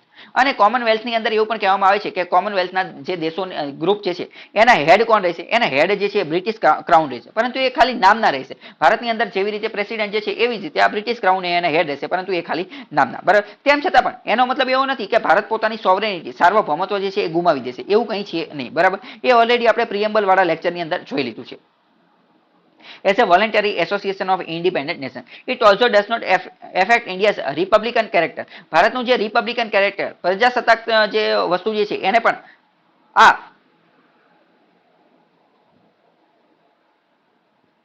પ્રજાસત્તાક પ્રકારની વસ્તુ જે છે એને પણ આના કારણે જે છે એ એટલો બધો કંઈ ફેર પડતો નથી, એને પણ કંઈ ફેર પડતો નથી. એ પણ આપણે આ પ્રિએમ્બલ વાળા લેક્ચરની અંદર મેં ડિટેલમાં સમજાવેલું છે. Okay, India remained a member of Commonwealth because of pragmatic reason, એટલે કે ભારત ભૂતકાળથી એની સાથે જોડાયેલું છે એટલે આપણે એના સંબંધો પણ રહેલા છે. It thought that the membership in the Commonwealth would be beneficial to her.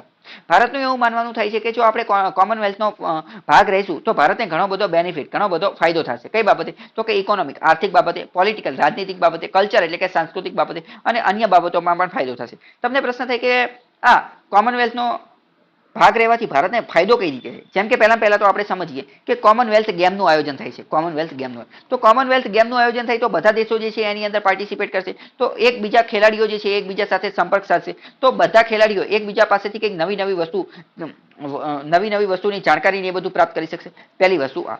બીજી વસ્તુ, આના કારણે જે છે ઇકોનોમી પણ બૂસ્ટ થશે, કારણ કે જેમ જેમ જે બધા દેશના ખેલાડીઓ ને બધા એની અંદર આવશે તો એની ઉપર ખર્ચો કરવો પડશે, અથવા જે દેશની અંદર આ કોમનવેલ્થ ગેમનું આયોજન થશે તો એ દેશની અંદર પણ ઘણો બધો ખર્ચો કરશે, તો એના કારણે પણ ઇકોનોમી બૂસ્ટ થશે.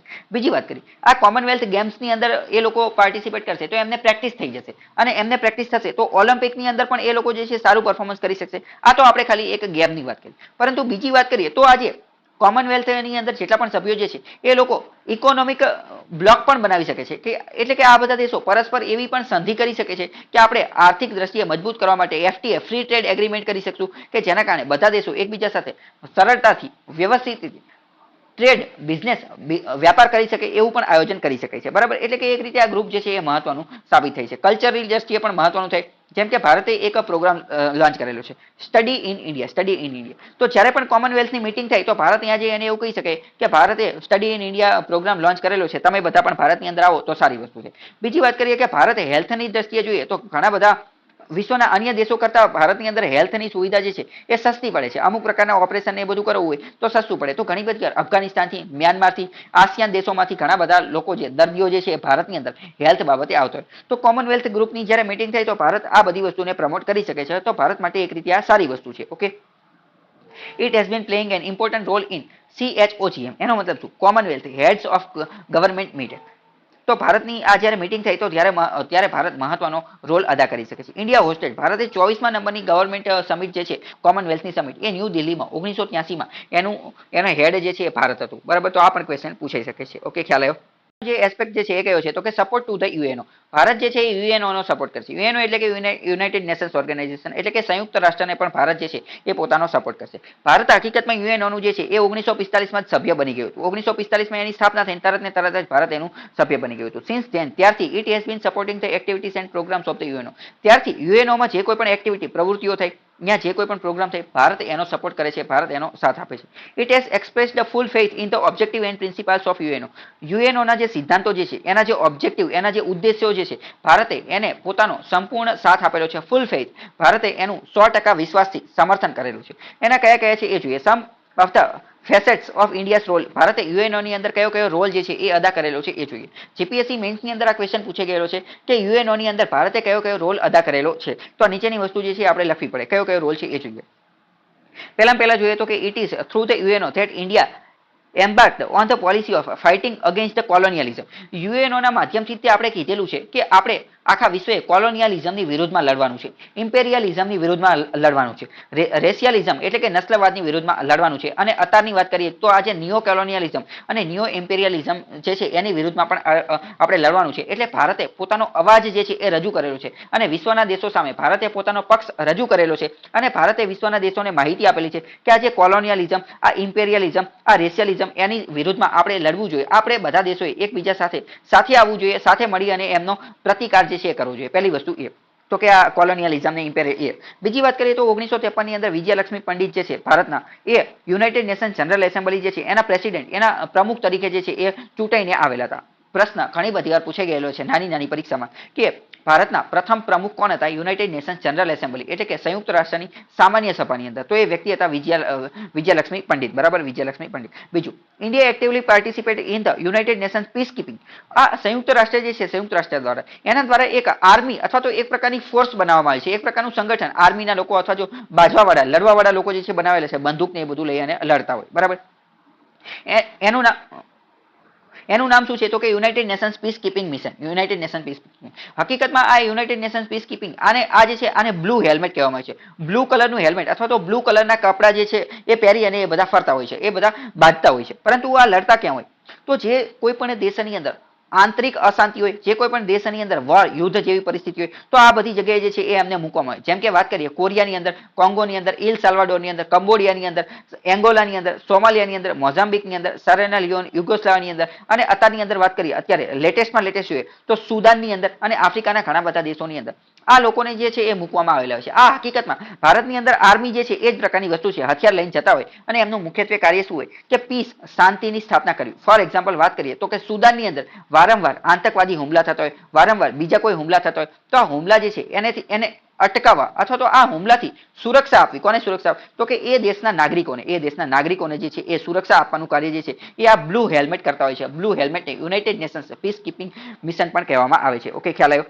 અને ભારતે અત્યારે એવી પણ પ્રપોઝલ મૂકેલું હતું, જોકે ઓફિશિયલી તો પ્રપોઝલ નહોતું મૂકેલું, પરંતુ વિશ્વના જે બધા એક્સપર્ટ લોકો જે છે એ એવું કહેતા હતા કે અફઘાનિસ્તાનની અંદર અત્યારે જે આ જે પરિસ્થિતિ વકરી ગઈ છે, તાલિબાને અહીંયા જે છે તાલિબાનના વારંવાર આ હુમલા ને બધું થતું હોય છે, તો આવી પરિસ્થિતિમાં United Nations piece keeping mission જે છે એને અહીંયા ઉતારવા જોઈએ, હવે હકીકતમાં જોઈએ તો United Nations piece keeping mission એટલે કે આ જે બ્લુ હેલ્મેટ જે છે એ એક રીતે ડિપ્લોમસીની દ્રષ્ટિએ, કૂટનીતિની દ્રષ્ટિએ મહત્વની વસ્તુ છે. કેમ મહત્વની વસ્તુ છે? સમજો, કોઈ પણ દેશની અંદર જ્યારે યુનાઇટેડ નેશન્સ પીસ કીપિંગ મિશનને ઉતારવામાં આવે તો એની ઉપર કોઈ લોકો જે છે હુમલો કરશે નહીં. ફોર એક્ઝામ્પલ સમજો કે અફઘાનિસ્તાનની અંદર United Nations piece keeping mission blue હેલ્મેટને ઉતારી દીધા, તો તાલિબાન વાળા જે છે એ આ બ્લુ હેલ્મેટ ઉપર હુમલો કરશે નહીં. કેમ હુમલો નહીં કરે એ સમજો. કારણ કે આ જે બ્લુ હેલ્મેટ જે છે એ કોઈ એક દેશના નહીં હોય, એ તો બધા દેશના હશે. એ તો ભારતના પણ હશે, ચીનના પણ હશે, અમેરિકાના પણ હશે. હવે ફોર એક્ઝામ્પલ સમજો કે બ્લુ હેલ્મેટના લોકો જે છે એ અફઘાનિસ્તાનની અંદર ઉતરી ગયા છે અને કોઈ ફોર એક્ઝામ્પલ સમજો કે એક વ્યક્તિ જે છે એની ઉપર હુમલો કર્યો અને એ મરી ગયો.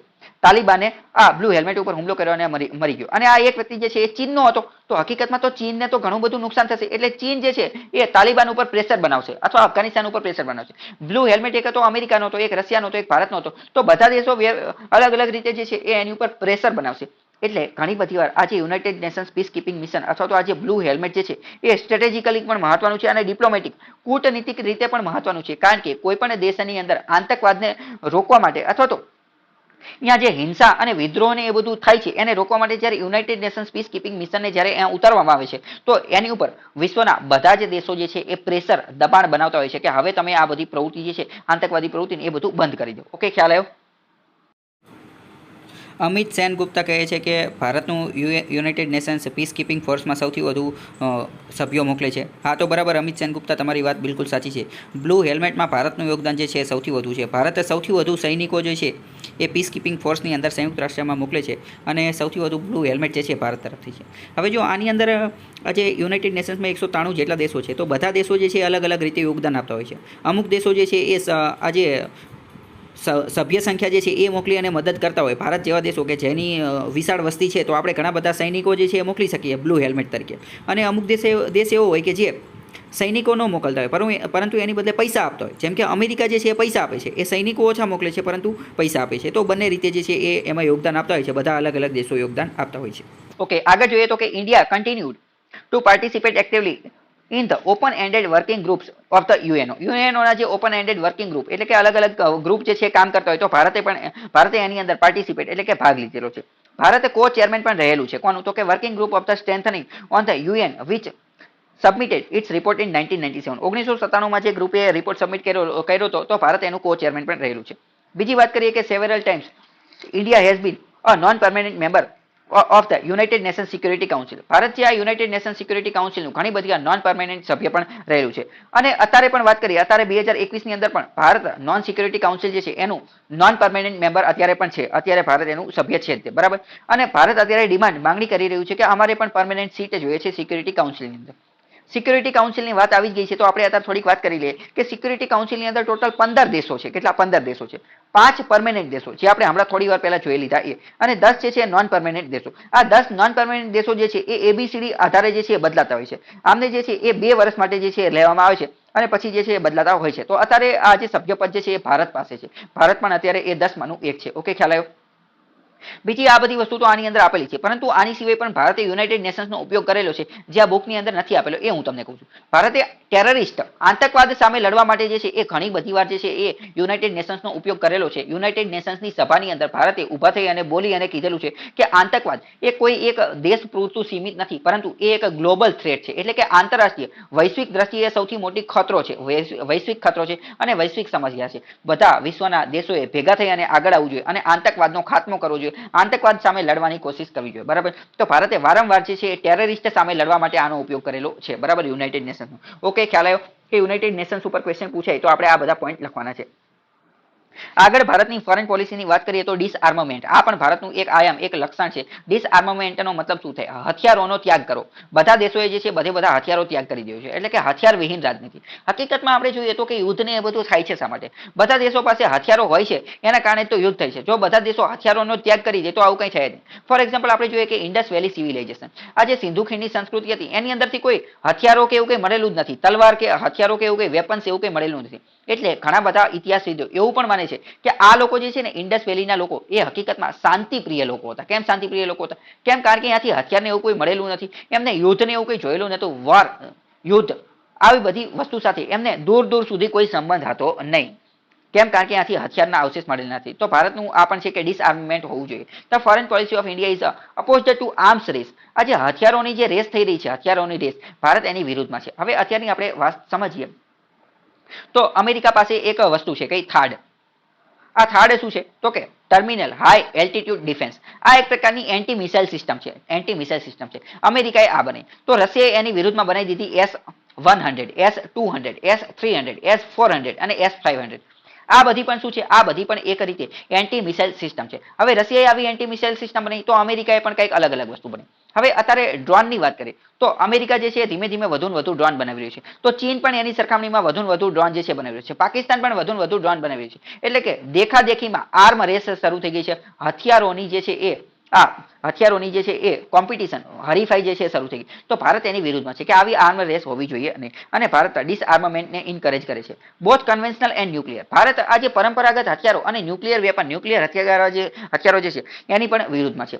This is aimed at promoting world peace. જો આવું કરવામાં આવશે, ડિસઆર્મમેન્ટ કરવામાં આવશે તો વિશ્વની શાંતિની સ્થાપના થઈ શકશે. And security by reducing or ending tension between power blocs and to accelerate economic development of the country. અને એવું પણ કહેવાનું થાય છે કે જો હથિયારોનો ત્યાગ કરવામાં આવશે તો ઇકોનોમિક ડેવલપમેન્ટમાં પણ મદદ મળશે. અને જે વધારાનો ખર્ચો થાય છે, એક્સપેન્ડિચર થાય છે, જે યુદ્ધ ઉપર, હથિયારો ઉપર જે ખર્ચો થાય છે એ પણ આપણે બચાવી શકીશું. હવે ફોર એક્ઝામ્પલ અત્યારે આપણે ભારતની અંદર વાત કરીએ તો ભારત વિશ્વની અંદર બીજા નંબરે સૌથી વધુ હથિયાર આયાત કરવાવાળો દેશ છે.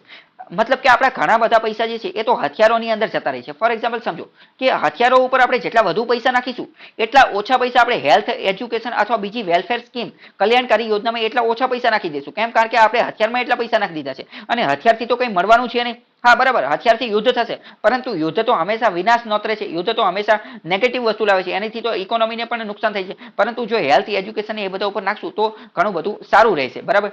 અહીંયા એક બીજો પણ પોઈન્ટ હું તમને જણાવવા માંગીશ કે જાપાન જે છે, જાપાન એ ઘણું બધું આગળ છે, ઇકોનોમિક દ્રષ્ટિએ જે છે એ આગળ છે. એની પાછળનું કારણ એક એ પણ છે કે જાપાન પાસે પોતાની ખુદની આર્મી નથી, પોતાની ખુદની નેવી નથી કે પોતાની ખુદની એરફોર્સ પણ નથી, એટલે કે પોતાનું ખુદનું કાંઈ પણ છે નહીં. જાપાને ડિફેન્સ ઉપર, સંરક્ષણ ઉપર, હથિયારો ઉપર એટલો બધો ખર્ચો કરવાનો હોતો નથી, એટલો કોઈ ખર્ચો કરતો જ નથી. એટલે આ બધો ખર્ચો જાપાનનો બચી જાય છે અને એ ખર્ચો એ હેલ્થ, એજ્યુકેશન અને વેલફેર સ્કીમ ઉપર નાખી શકે છે. એટલે જાપાન જે છે ઘણું બધું આગળ છે. પ્રશ્ન થાય કે જાપાન પાસે પોતાના હથિયારો નથી તો એ સંરક્ષણ કઈ રીતે કરે છે? તો એ પણ હું તમને કહી દઉં કે અમેરિકા અને જાપાનની વચ્ચે એવો કરાર થયેલો છે, એવો જે છે કરાર થયેલો છે. અમેરિકાએ જાપાન ઉપર 2 અણુબોમ્બ નાખ્યા, પછી અમેરિકાને પસ્તાવો થયો કે એને તો ઘણો બધો વિનાશ કરી નાખ્યો છે જાપાનનો. એટલે અમેરિકાને જે અપરાધ બોધ થયો અથવા તો જે ક્ષમા માંગવી હતી અમેરિકાએ, એટલે કીધું કે સારું વાંધો નહીં, અમે ઘણી મોટી બ્લન્ડર, ઘણી મોટી ભૂલ કરેલી છે, અમે એની માફી માંગીએ છીએ. એટલે અમેરિકાએ જાપાનને કીધું કે સારું વાંધો નહીં, અમે હવેથી જે છે તમારો ખર્ચો ઉપાડશું, અમે તમારા સંરક્ષણની, તમારા ડિફેન્સની જે જવાબદારી જે છે એ બધી અમારી,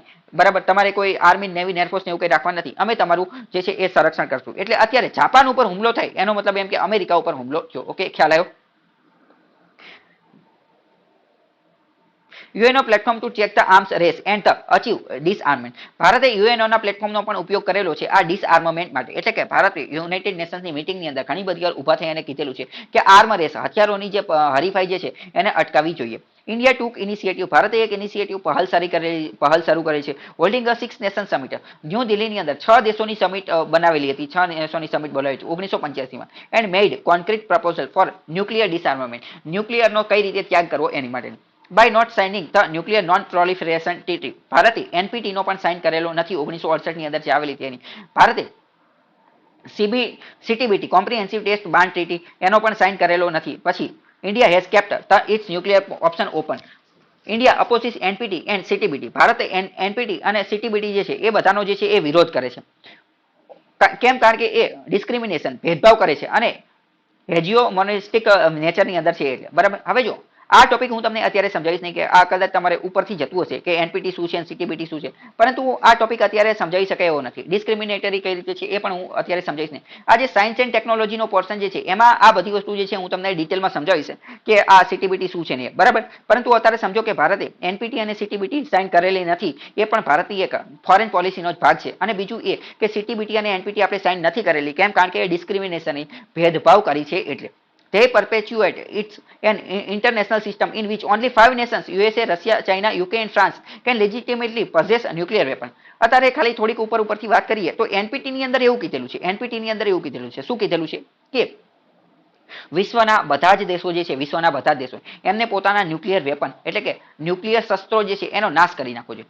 પરંતુ આ બધા દેશોમાં 5 દેશ નહીં આવે. આ 5 દેશ સિવાયના જેટલા દેશો જે છે એમને પોતાના શસ્ત્રો જે છે, ન્યુક્લિયર વેપન એમનો નાશ કરી નાખવો જોઈએ. એટલે કે ભારત, પછી ઇઝરાયલ, આ બધા દેશો જે છે અથવા વિશ્વના બધા દેશો એમને નાશ કરી દો. પરંતુ આ 5 દેશો જે છે ને એ પોતાના ન્યુક્લિયર વેપન એનો નાશ કરશે નહીં. એટલે ભારતે એમ કીધું કે આ તો ડિસ્ક્રિમિનેશનરી છે, આ 5 દેશો જે છે એ વિશ્વના બીજા દેશો સાથે ભેદભાવ કરે છે એવું કીધેલું છે. ઓકે, બાકી મેં તમને કીધું સાયન્સ એન્ડ ટેકનોલોજીમાં આપણે ડિટેલમાં સમજીશું. ઓકે, ખ્યાલ આવ્યો?